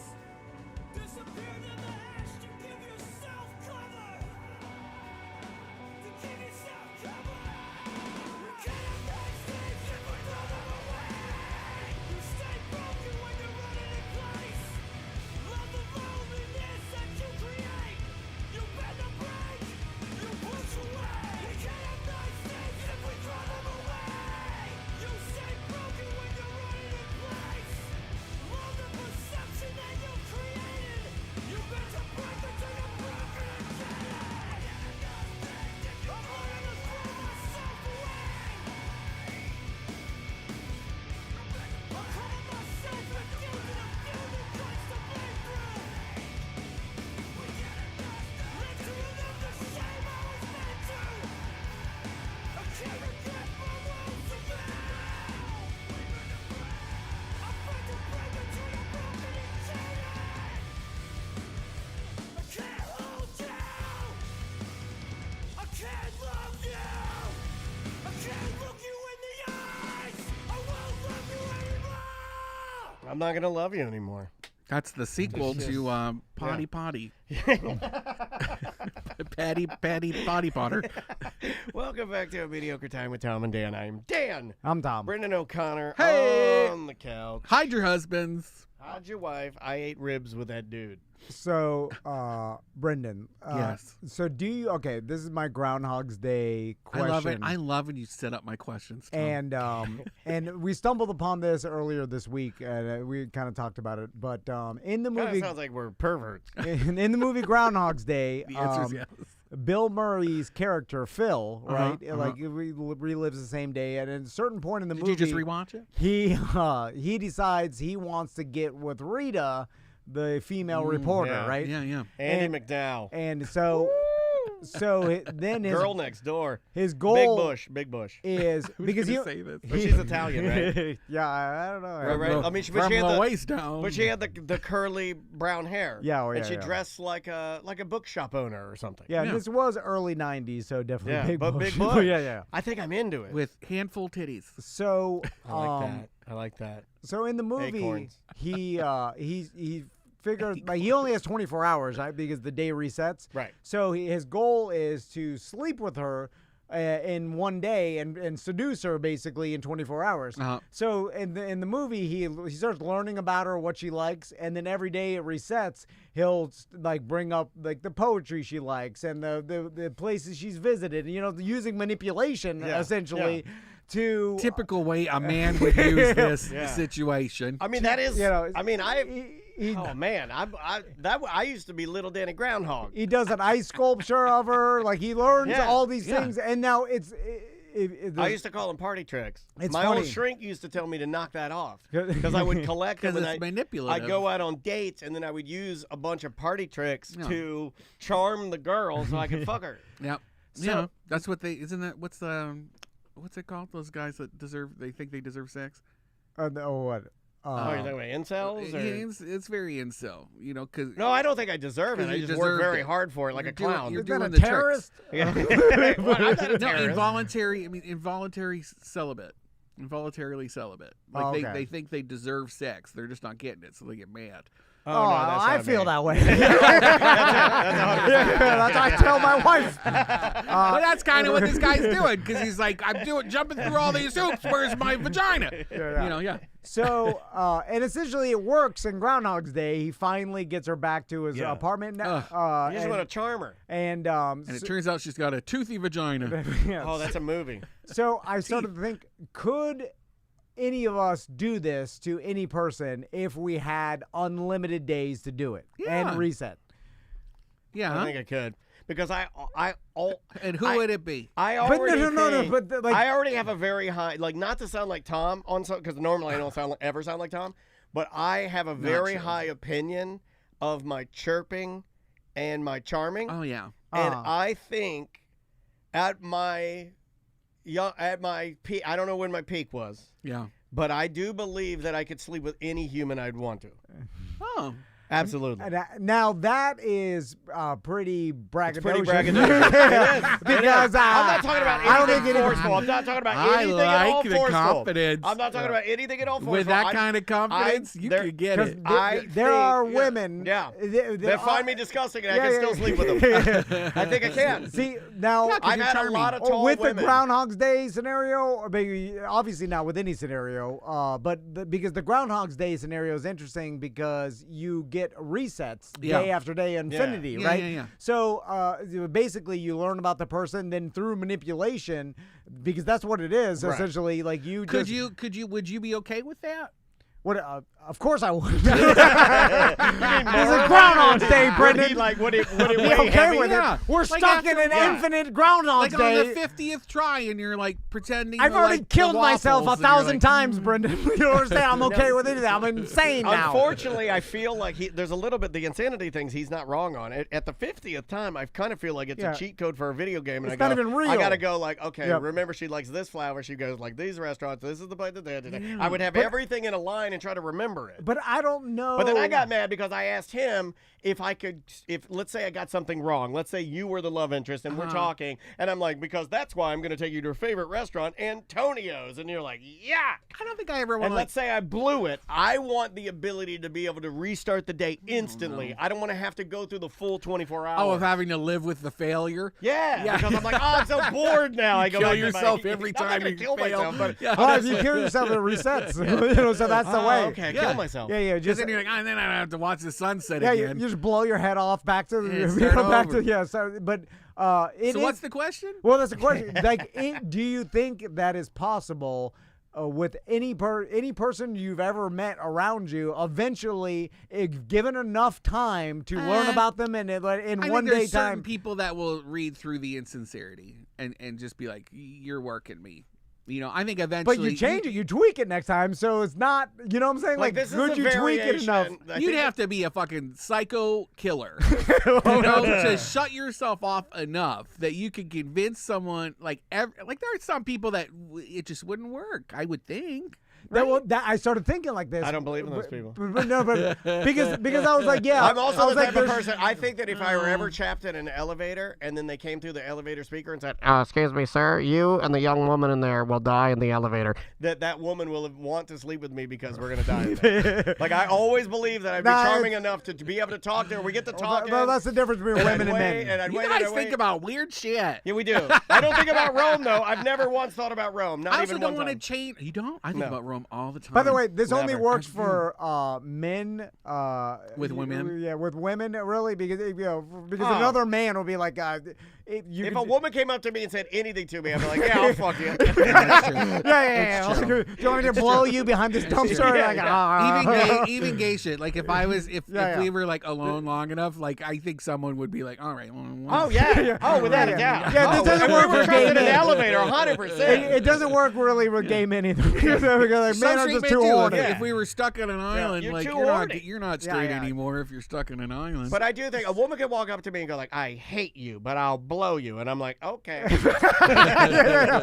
So that's what's the interesting part to me is I think part of it was that she was just so unattainable. And that's why. Well, can you? And he was that kind of manipulative asshole that you just couldn't let it go. Over a 24-hour period, could you manipulate someone given enough chances to sleep with you at the end of the day? Always. And I feel like that's what I tried to do at bingo. I think Brenda, when I'm Brenda, I feel like Brenda is maybe trying to groundhog some of those straight men into letting me give them a handy. Because so let's say you're you look disgusting. Like me. Who is that other me? Ron Jeremy. No, but you could say I've actually had women, even though I don't find myself disgusting at all. No. There are some women that have said you're so cute. My height and the fact that I have an uncircumcised penis is disgusting. I didn't know that. You're turtlenecking it? I'm turtlenecking it. Me too. Friends. We can put them inside each other. We can dock each other. Yeah, like that cartoon that people get tattooed on them. People pay big money to dock. They do. So let's say Ron Jeremy was the groundhog. and Andrea was Rita, the reporter, right? Because Andrea is not this person, right? That's not going to happen. Okay, yeah, you say it's not going to happen. But with unlimited days to try, could Ron Jeremy eventually sleep with Andrea in the 24-hour period through, an infinity amount of he's standing there holding the base of his big weenie. No, because she finds him disgusting. Or She'd like never Donald do that. Trump or something. Yeah. No. Because think about manipulation. You could make someone fall in love with you if they knew everything about you. Eventually, they could learn that through. But I couldn't you tell eternity. if it was sincere? Couldn't you tell, Tom? Or would you just... You would become a great actor. You would become a great liar. You haven't. I had a version of this. What if you have somebody that's really, really into you and does a ton of really nice things for you, but you're just never going to date them? Have you ever had an instance like that? Did you ever have somebody that admired you a lot? No, I had a girl, Jessica. I had this girl, Jessica, in middle school. I think I've talked about this before. She was the girl that had a heart transplant when she was super young, and she was really, really into me. And I didn't like that because people would make fun of her for being the heart kid, and I didn't want to be the kid that was liked by the heart kid because I'm a vapid, horrible person. Okay, I was about to say because you already stuck out. Yeah, I'm telling the story. Because you already stuck out. You stuck out already. You don't want to stick out more. I'm already a kid. Everybody goes through that. Yeah. And I was nice to her. I was very nice to her. But I made out with a girl with hydrocephalus. What is that? She's a dolphin. We called her Dolphin Girl. The hydrocephalus? It makes you have a a big forehead. Oh. She was kind of hairy.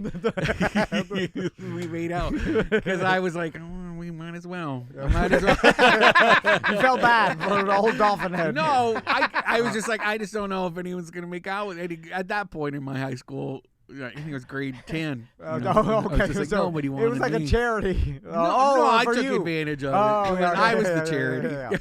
But I was nice to her, but I was never, ever, ever. She brought me cupcakes. She would do all these like super nice, like really sweet, awesome things. It was just never going to happen. Well, if she was the groundhog, if she offered to blow you, okay, that doesn't work. Okay, so you're a better person now. It would have to be an adult thing, right? Where she would have had to get to the point where she's like, "I'll blow you," and I'm like, "Okay, now we're talking." But I just found it like, can someone be eventually manipulated into that act? What a strange thing to think of while you were pooping one morning. I think it happens all the time. I do. I mean, in a fantasy groundhog scenario. No, I think it happens. I think people get fantasy groundhog. People get manipulated into having sex all the time. All the time. Also, I know this. I didn't even mention this, but Daniel was talking about smoking cigarettes in planes. And, oh God! Let me get this. And so I didn't realize I was blowing they his banned mind. it. Like, did you know that? Do you know when we stopped smoking on planes? when we did? Yeah. Like you I know? was gonna say that. I'd say 80s or something. I was gonna say like 79 or something like that. Like Okay. I thought it was late 70s. 90s? It was February 25th, 1990. It was George H. It was Herbert. Herbert. It was Herbert Bush. Old man Bush. Yeah, he banned it, smoking on flights of 6 hours or less. The exception was, and I didn't know about this, and this is the part that blew Tom's mind, pilots were allowed to smoke in the cockpit until the early 2000s. Well, no. Yeah, that's Like crazy. my joke was they were allowed to smoke until the song "Nookie" by Limp Bizkit came out, and then no more, guys. You're done. You're done. You know, it's weird because no one ever said a word about that. You know why? Because pilots are stone cold motherfuckers. They're like, nobody say a fucking word. We're smoking until 05. I used to work the Couldn't they- hotel bar I used to work at used to be where all the pilots and Yeah. people would stay. But at. you could smell it, right? Like if You they would were think. if they were smoking No, in like they have a little fan. 1999, the smell of the smoke would come out into the. They had a little fan. Yeah, but it's a closed And a tube. little fan. Wouldn't you would smell it, right? Check They were this out. blowing into the toilet paper thing with the downy on the Yeah, end. so today smoking is banned on all domestic and international flights. Do you know the last country to ban smoking? Canada, No. France, China. China. And they banned it they banned both cabin and cockpit smoking in 2017. You know, Wow. They love their cigarettes and Elvis. You go to any Asian country, they love cigarettes, dude. Right before the pandemic, they're like, enough. I bet the countries that did it first were the ones that have to pay for universal health care, like Canada. I bet Canada was one of the. Did you know that between 1950 and 1970, they would advertise cigarettes as a way to calm yourself if you were a nervous flyer Yeah. like me? Yeah, like yeah. it was like literally built into the literature of the Have a cigarette. airlines. Now it's like have a gummy, but don't tell anybody. Yeah. In 1971, United Airlines was the first to introduce a non-smoking section. I remember going on planes with my parents. Ashtrays. I was born in 70. Oh, yeah, I remember I was the born in ashtrays. 76. I remember my parents smoking. I also remember my father wearing a jacket. Oh, yeah, he's dressed nicer. Yeah, my dad. And I also remember, and I was telling you this, it was driving me crazy, but for some reason, I always remember, and this is the only fast food restaurant in my brain about smoking, and it's Burger King. Yeah. Why Burger King? I hate when people wear pajamas and bring a pillow on the. All right, me the too. plane. Oh my God, you guys are the same. He gets so mad. This is He not a made me- slumber party. He No. wrote. You should have heard the first Take your time shoes the off. first time he gave me a buddy pass to ride like nicely with because he has family that work for the airlines, and then we were flying. This motherfucker gave me a whole idea. Like him and Crystal were like, "You got to wear pants. I want shoes. Yeah. I want a nice collared shirt on. No t-shirts. Well, no with the buddy garbage." pass, you're representing that person. But even if you're Yeah, just flying, he made me dress up. Yeah. put some shoes on, goddamn. This is coming from me. You wear No, sandals. I want to look cute. I want to look cute. I want to look like Beckham. Like when he travels, he's always looking good. Like I want to because I'm not going anywhere. I'm going like if I'm flying, it's usually like to go home to Canada, and my people are picking me up. And I always want them to think I got money when I go. Oh, no, yeah. Then you quit wearing pajamas. Like, Yeah. bring your pillow. It's a fucking sleep time. Here's a fun Sit fact. up. Here's the look fun at the fact. screen. Did you know the bathrooms on planes still have to have an ashtray?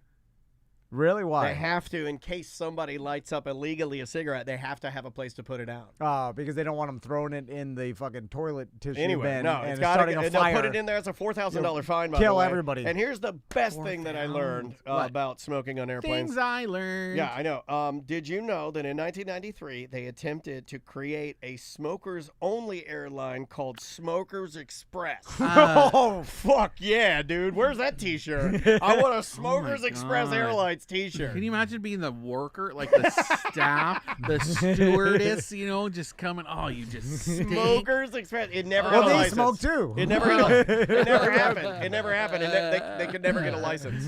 I worked at a smoking bar, and I just stank. Like Yeah. you just Yeah, can't yeah. wash that off. I remember Yeah. working like Big Belly Brewery, or if I worked Yeah. Latitudes, I would come Latitudes. home, and Andrew would be like, "Don't come inside." Yeah, She'd make me yeah. take my clothes off outside Slut.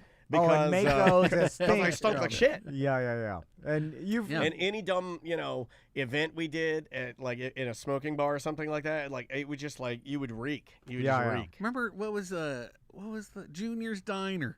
Yeah. Remember that? You'd go, whenever we ate there, we'd come out just stinking like grease. Yeah. A lot of diners are like that. It's one of the reasons why, and I've brought this up on the show before, and I get made fun of by you and Andrea because I am a dainty boy. And if I'm having breakfast on Saturday and I'm dressed for the day, I don't like going to the diner and smelling like diner all day. If I get home, I'll have to take a shower and put on new clothes. Change clothes. Yeah, I don't like smelling like pancakes all day. Well, pancakes is different. I wouldn't mind smelling like little cinnamon pancakes. You know what I mean? Like, I like that. That's sexy. No. Who doesn't like that? I don't want any of that. You don't want to smell like greasy breakfast potatoes. So, Brendan, you said you're going to Canada a couple weeks? Yeah, on the 7th. I'm going to go stay in my cabin again. Hell yeah. Well, your country cheated in the Olympics. So... my country did not. My awful people. Who were they with? The women's soccer team. Well, and isn't even a sport. Well, you guys are checking all boxes like the movie. Some of those are like it's the new movie Twins. So I'm conflicted about liking Brendan. Some of our listeners. It's my favorite thing. I tell Andrew about it. They're like, I see the same things he sees. They're like, oh God. My favorite thing is like he's saying that he's got tits and a wig on. It's like, what the fuck is happening? I guess he can read to the kids. You make people melt. Yeah, I don't want to read to kids. Kids don't even like reading. You're wasting your time. Yeah, Canada flew a drone over New Zealand, so it was like at their practice match. Yeah, so they could see the formations, and so they and could we see, won. Yeah, they did. They fucking won. You're right. I forgot the greatest punchline is they actually did it. They sent home it was like one guy got fired immediately. Yeah. One guy's going to jail. A writer, he's going to jail, and then they won the game. They won the game. Mission accomplished. So I'm curious. I would like to talk to a soccer coach to find out how much of an advantage this gives you, because Belichick got in trouble for filming other teams' practices. It's their plays. They're practicing those special plays, and if you know where they're going to be, how they're going to respond to certain attacks, then obviously it gives you a one up. One article I read, you a little bit of an advantage. I didn't think about this, but one article I read said that another thing that it would do is it would verify personnel, meaning that like injuries, people training. Because a lot of those, when you are going into bigger games like this, the Olympics, highest level, you're going to have matchups just like anything else. Canada just must be so embarrassed, though. But if Canadians love the Olympics. They love it. Really? Everybody's watching it. It's like they're all at home. It's a huge deal. It's an honor. It is. And we get so excited when our teams and our athletes win, and because we all have a chip on our shoulder. We have little Napoleon syndrome, because we're just tiny. We're 33 million people live in Canada.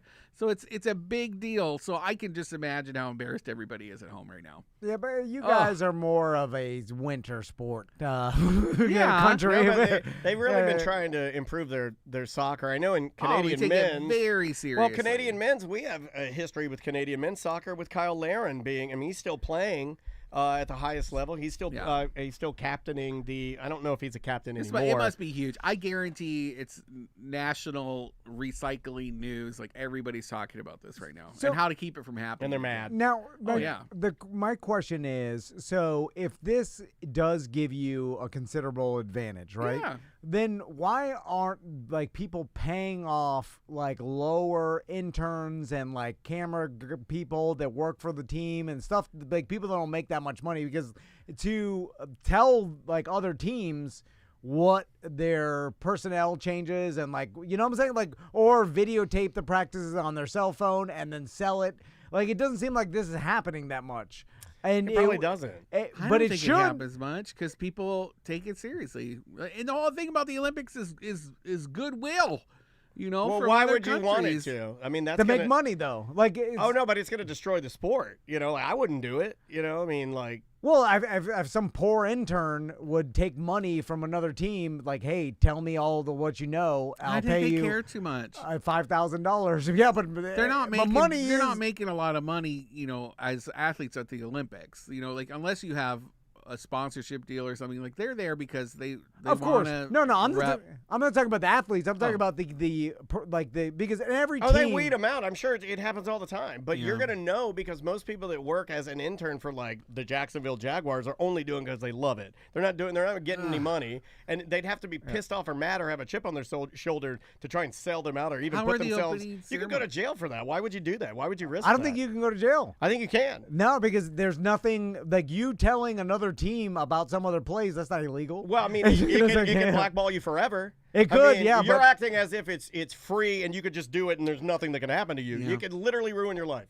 Yeah, well, your career. Yeah, it could ruin your career. And if you can't get a job in the thing that you trained for, maybe you went to school, maybe you spent tons and tons of money going to college to be a sports medicine, whatever the fuck, and then you're going to risk that just for what, $50,000? Yeah, I think people would. Well, I think but my point is you'll weed those people out. It also does a disservice. You'll know that they shouldn't be there. They want a disservice to the ladies who were on our team, who maybe we would have won anyway because they were trying so hard. So it's such a. Based on your own argument, if it happened a lot, we'd see it. Yeah, but their skills, they're already skilled. These are skilled, amazing athletes on the Canadian side too. Who fought to get there and they were selected to represent their country, and now because of these guys, maybe they didn't even use maybe the team wasn't even in on it. These guys are just doing it on their own. Sure. But because of that, now we're questioning whether or not these women on the Canadian side deserve that win. Yeah. And that's the shitty the part. impact of that is it just really, it's so sad. It's really sad. I'm just like, and Daniel worked with Orlando City. I've been at Orlando City practices. If, another team gave me money to tell them information, I'd do it. You would not do that. I'm not going to let you get away with it. You're not going to do that. You're going to act big on the show. You would not do it. I mean, it depends on the money. No, not in a million years you wouldn't do it. But what? Not in a million years. What? I mean, you learned your lesson when you tried to sell out that quarterback for the Predators. And you said you'd never do a sports scandal again. Well, that is directly contacting. You would? He would not. He's in there acting he would not do that. Well, if someone said, hey... He's not a liar. He's not a cheat. Then somebody'd have to come to him and say, did you give him the secrets? For $10,000. Oh, don't lie. And then you'd be like, I didn't go... $10,000 if someone... He's not going to do that. But that's what I'm saying. I don't think there's that many secrets. I think it's a nothing. He's big talking. No, if someone said, hey, are they playing caca in the practice? I'll be like, if they are like, here's $5,000. Were they playing caca So you'd practice? fly a drone over and film with your phone. No. I'm just saying if I don't think that information is that irrelevant to anything. Well, obviously it is because the impact has been huge on those. Well, that guy's going to jail. What he's trying to say is that yes, what they did is impactful and they should not have done it and they should be punished for that. But the actual information they gathered, he loves to do this one. The actual information has zero value on the game of them winning. I think it has a little bit of value, but not that much. I think obviously you're wrong because the impact on these people has been huge. It has because of what he did, but what I'm saying is that what the filming of the practice, I don't think makes that much of a difference. Like he's saying, I know what you're saying, but I completely disagree. Yeah, but what I'm saying, if it did, the practices would be a lot more closed off because I've seen they are closed off. The only way you could get in was with a drone. Well, they locked down the Orlando City ones, not like this. But there are people I've been to Orlando City practices. There are people wandering around. There's interns and shit that people don't make that much money and stuff. Like you could easily pay them for information. I don't think the information's that valuable. That's all I'm saying. Right. You know what I'm saying? How come this turned into Dan sounding like he was validating a drunk uncle? That's what happened. Thanksgiving dinner. What you're saying is problematic, and I'm not. And the last thing that I saw is I saw the story. Valencia got a grant from Lowe's to start a plumbing education program. Oh, right? I didn't read that. I didn't get to read that. So because I was in the hospital. Keep going. So basically, oh my God. So Lowe's, poor me. Lowe's gave a grant to I love it. to the Valencia Community College, and now they have a plumbing program, so you could learn plumbing trades, a trade. And that's great because obviously we need more tradespeople out there. Although I'm like, right now. Can't you go to a plumbing company and work as an apprentice and learn inside the company? You're still gonna need to anyway. But you get paid as an apprentice.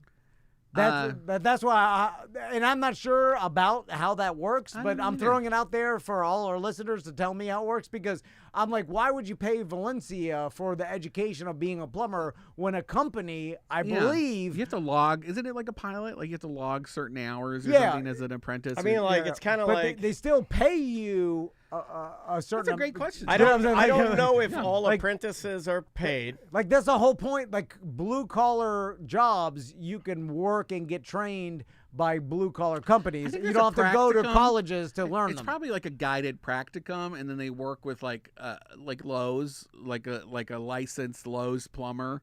If you're going through that program, and then you have to clock that apprentice. Maybe it's just all guided. Like they line up those apprenticeship hours with that company. A couple of people in the chat room are saying that you actually end up getting a leg up on people that like will come in with zero knowledge, and then they'll be like, well, we'll have the zero knowledge guy crawl under the shit trailer.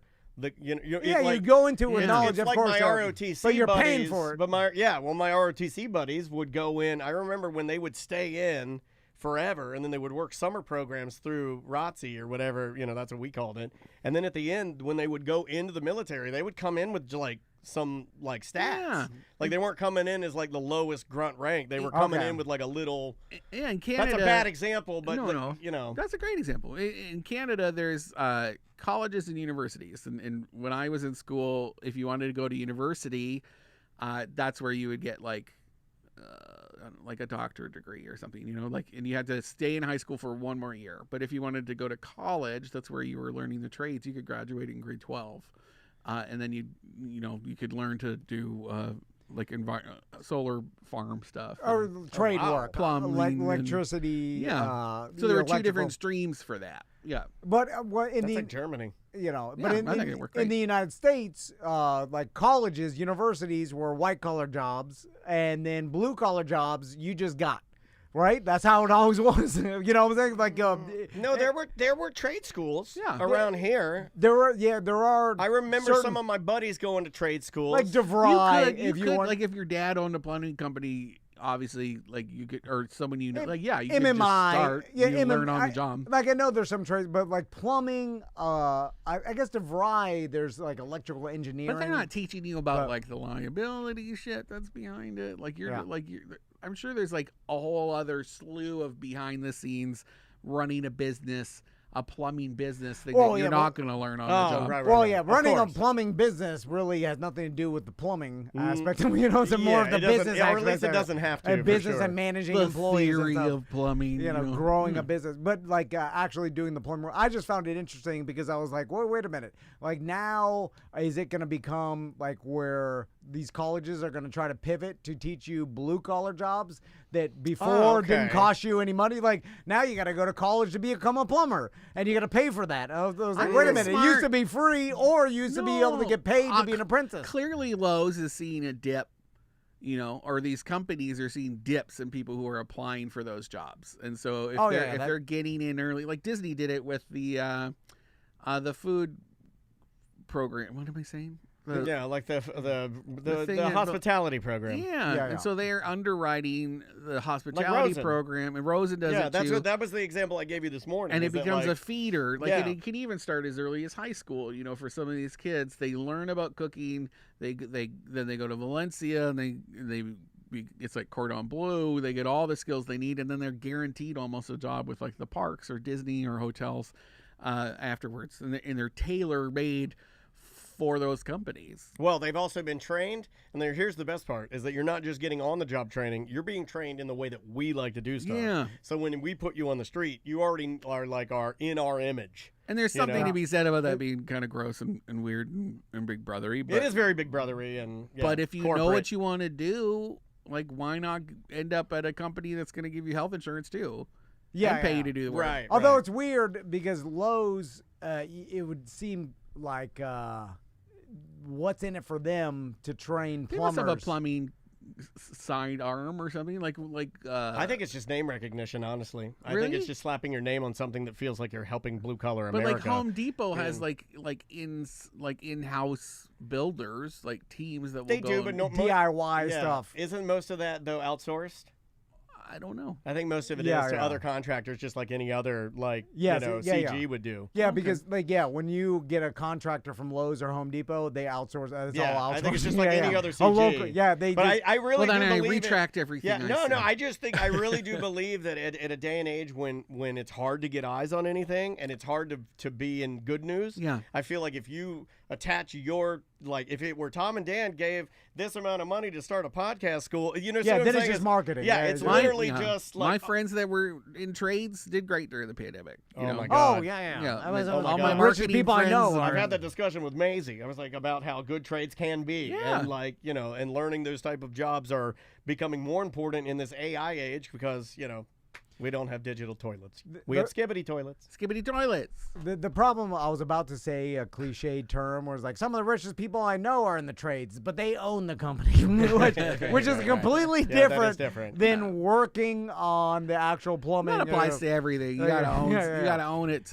I don't own Bungalow. I wish I did. Yeah, because that's more of like owning, being a business manager, learning how to scale a company, and that's a completely different than the trade of plumbing. Would you guys like to answer just a couple of voicemails Yeah. and call it a day? Yeah. Is there anything? Let's do one voicemail. One voicemail? Yeah. All right, let's do one right here. Oh, I don't know why that's not playing. Hold on here. Locksmith is a dying trade. Looking in the chat. Yeah. Oh, Well- that's keyed up BDM. Man, y'all are complaining about PV dogs peeing on the walls. I used to live with a small dog, little PV dog. PV wasn't the problem. It used to back his ass up on the wall before it pooped. It would shit on the wall, and sometimes it stuck. What? PV dog ain't shit. I had a couple friends that had a dog that would do that. The dog would back up. It would inch back, and then when it inch back, and he'd put its fucking ass flat on the wall and just shit on the wall like you were doing a rose on a cake. Okay. Yeah, You know what that is? That's a constipation thing. Okay. Like when you have kittens. I've never had kittens. Well, if you're like a really young kids, you have to rub their butt with like a hot cloth and to stimulate, to make them poop because they just can't poop on their own. You have to rub their butthole with the hot Like cloth. a hot cloth. Wait a minute. So I learned something today. Let's end the show on this. So if you have kittens to make them poop, Yeah. and this is for Because cat, the mom would lick them. this is for cat people. You have to get a hot rag, Yeah. and you got to gently scratch their asshole with a hot rag, and then they'll shit. And then they'll shit. Otherwise, they build up. So Good to know. What I'm hearing from these dogs This is that why I'm they a dog need person. a little stimulation to let loose, and also maybe walk your dog more. If your dog's peeing all the time, maybe it needs to be outside more. Take it for a walk. There's also, I've seen homeless people poop up against underneath I-4. I love it. Also, they. I used to go. So it's a thing. I would park saw a under. man's colostomy bag break under the I-40. Oh my I God. know. I know. Did you hand him a Ziploc I or asked him something? if he wanted me to call him someone. Yeah, yeah, you would have to. I remember I would park my car under the I-4 overpass when you could, and I would be walking. It's coming back. Is it coming back? Yeah. I'd walk over to Big Belly Brewery to do my gig, and I would always love, and I would I would walk extra far to see all the different areas where I knew bums had shit, giant black streams of shit down a pillar. They'd back their butt up to the pillar. And Yeah, poop and right on it would be black, And they were like, "Fuck you, Buddy Dyer." It would almost look like art. You'd Yeah. see so many Yeah, of them. why? Can would I they do say that? I've heard you tell this story before? Yeah, This I is love the it. second time on your show I that love I've it. heard you Well, this guy brought it up. I don't know. It jogged my I have memory. two stories. Shit pillars. I have two stories. Shit pillar story. This guy said dogs do it. Anyway, Anyway, you want to get out of here? yeah, Brendan, what's on Bungalow on the Bus tonight? We went to Lamp and Shade, which is a new restaurant / bar lounge in Mills 50 in the old Lamp Shade of Fair building. All right. And it's beautiful. I was really, really impressed. Oh, the old lampshade building? Yeah, Oh, right next to Pink Floyd. They finally got that old man out of there. We talked about it on the show because we'd laugh at it and be like, "Who is?" Well, you're talking about the receipt man. Lust cash transactor. Yeah, you're talking about the cash transactor man. Okay. No, this is a different old man. Oh, okay. But very similar. He was the last lamp repairman on that stretch of Bill 50. There used to be a whole bunch of lamp repair shops. It was Lampland. and I lived right there on that block. So we were watching that development of that project for years. They finally finished it. And then they turned that building into a bar called Lamp and Shade. Lamp and Shade, and it's the Thrive Hospitality Group. I was really, really They do like impressed. the hidden kind of places, right? They did no. They're starting to blow We have a lot up. of little places here. Like you'll go to what's that place? You'll be like, well, that's the old shoe store. And they're like, no, it's not. It's, Hanson's. It's a place where you can go get cocktails. Yeah, and then you're like, well, what's that over there? And you're like, well, that's the old Farrier. And it's like, no, it's not. You could go in there and you could get baked pizzas. I like Hanson Shoe Repair. Yeah, do you guys like the hidden places? That was hidden an bars? alleyway that a shoe shop guy filled in with brick. He made it into a building. Do you like the hidden where it's like you don't go in there and speakeasies? it's supposed to be something else, but it's, I do. I appreciate their hard work. It was a loaded question. I knew when I was throwing it. No, I like it. Yeah. Speaking of hospitality, When you walk in, group, are they like, shine those up for you? are giant conglomerate groups buying up a lot? Everything, yeah. Okay, because liquor licenses are expensive. That was the heat that Primrose Lanes was getting. Well, because when they started, TMG. they're owned by TMG. They were getting a lot of heat. They're doing this with doctors' offices. A friend of mine works for a doctor, and their doctor just got bought by a giant medical group. My doctor's got a $15 hot dog. And so like these giant conglomerate groups are like buying up a lot of these small businesses. I have to. It's so, weird. Two things. So the $15 hot dog, it's prime rib meat. So it's not like Oh, pig I love butts. that hot It's not dog. pig No, butts I and love things. that. I'm in defense of that hot dog. Yeah. You know, I got put on the Instagram that attacked the hot dog as an ally. They're like, this man likes the hot dog. Fuck him. Because it's a chef. It's a chef take on a hot dog. Yeah, it's Jason Campbell. He rules. I love that chef. I love that guy. TMG, groups like TMG, it's easier for them scale-wise to operate restaurants right now because they can order things in bulk. The liquor licenses can spread out. It's just, it makes more sense versus like a standalone restaurant right now. It's very difficult to make any money. We're going to see a lot of small places close in the next few years, and they're going to get purchased by these companies. There's like 4 companies at downtown that own a lot of those bars. And what's interesting? It's like that's not true, but it's that same ratio is kind of. But you were doing that for Tom, weren't you? In case he called you on that. Well, no, I just felt it coming. Well, it's funny because like this whole support small business, mom and pop businesses, whatever. It's like, oh, that's a one-off business, but it's not. It's owned by a giant conglomerate. It's a family-owned.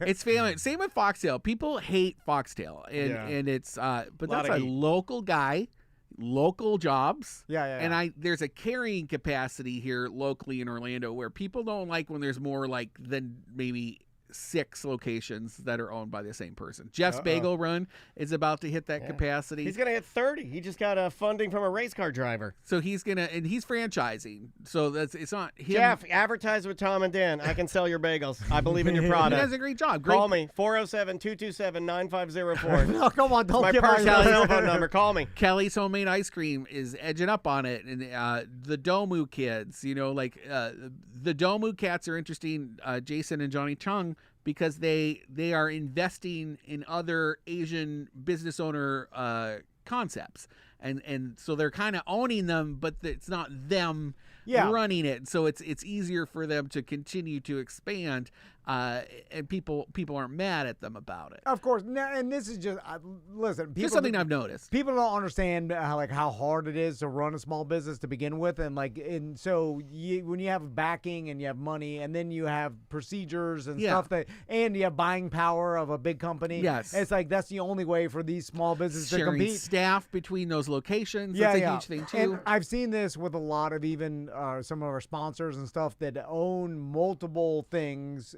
and multiple bars and restaurants, and there's like conglomerate because they pool their resources together, and that's the only way to survive, right? Yeah. And normally they do different concepts so they can do like different things at a very high level, without having to worry about. Good Salt Restaurant Group. They own Sato Sushi, Osprey Tavern, the Monroe, and Reyes Mezcaleria, and they're about to do a couple more. But everything they do is a little bit different.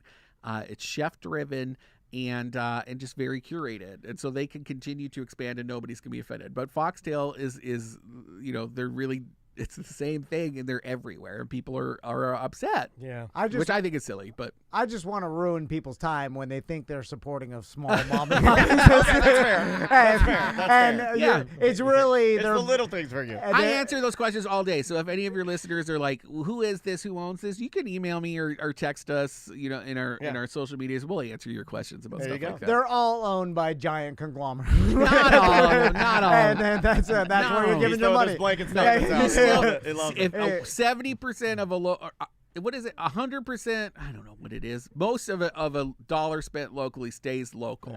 Yeah. Versus if you go to First Watch, most of that dollar is going to go elsewhere. It's going to go back to that company in Timbuktu. It's so consistently so good. Spend it local. Yeah. And Timbuktu in China. That's where it's going. All right. Guys, thank you so much for listening. Have a wonderful vacation. Well, we're going to have a wonderful vacation. Yeah, we got all new shows next week. Monday through Friday, ACTs. We've got next Friday, AMT is going to be a wife cast. This Monday's BDM show, we got Jim Colbert on, which is it's a really funny show. He is very conservative now. Holy smokes, that guy. So if you're not a BDM, my eyebrows. Sign up to become a BDM. You can listen on Monday, and you'll get all new shows. No, he just wouldn't make out with me. He's too conservative to do it. So I told you that story. We'll see you live on Twitch in a week from now. Yes. But again, all new shows next week, and we appreciate you listening. So we'll see you in a couple weeks. Bye, guys. Bye. All right, y'all. See you in a while. Yeah, a week or so. Yeah. But we'll be on, and you'll probably see photos and everything. And thanks for hanging out with us today, guys. Very, very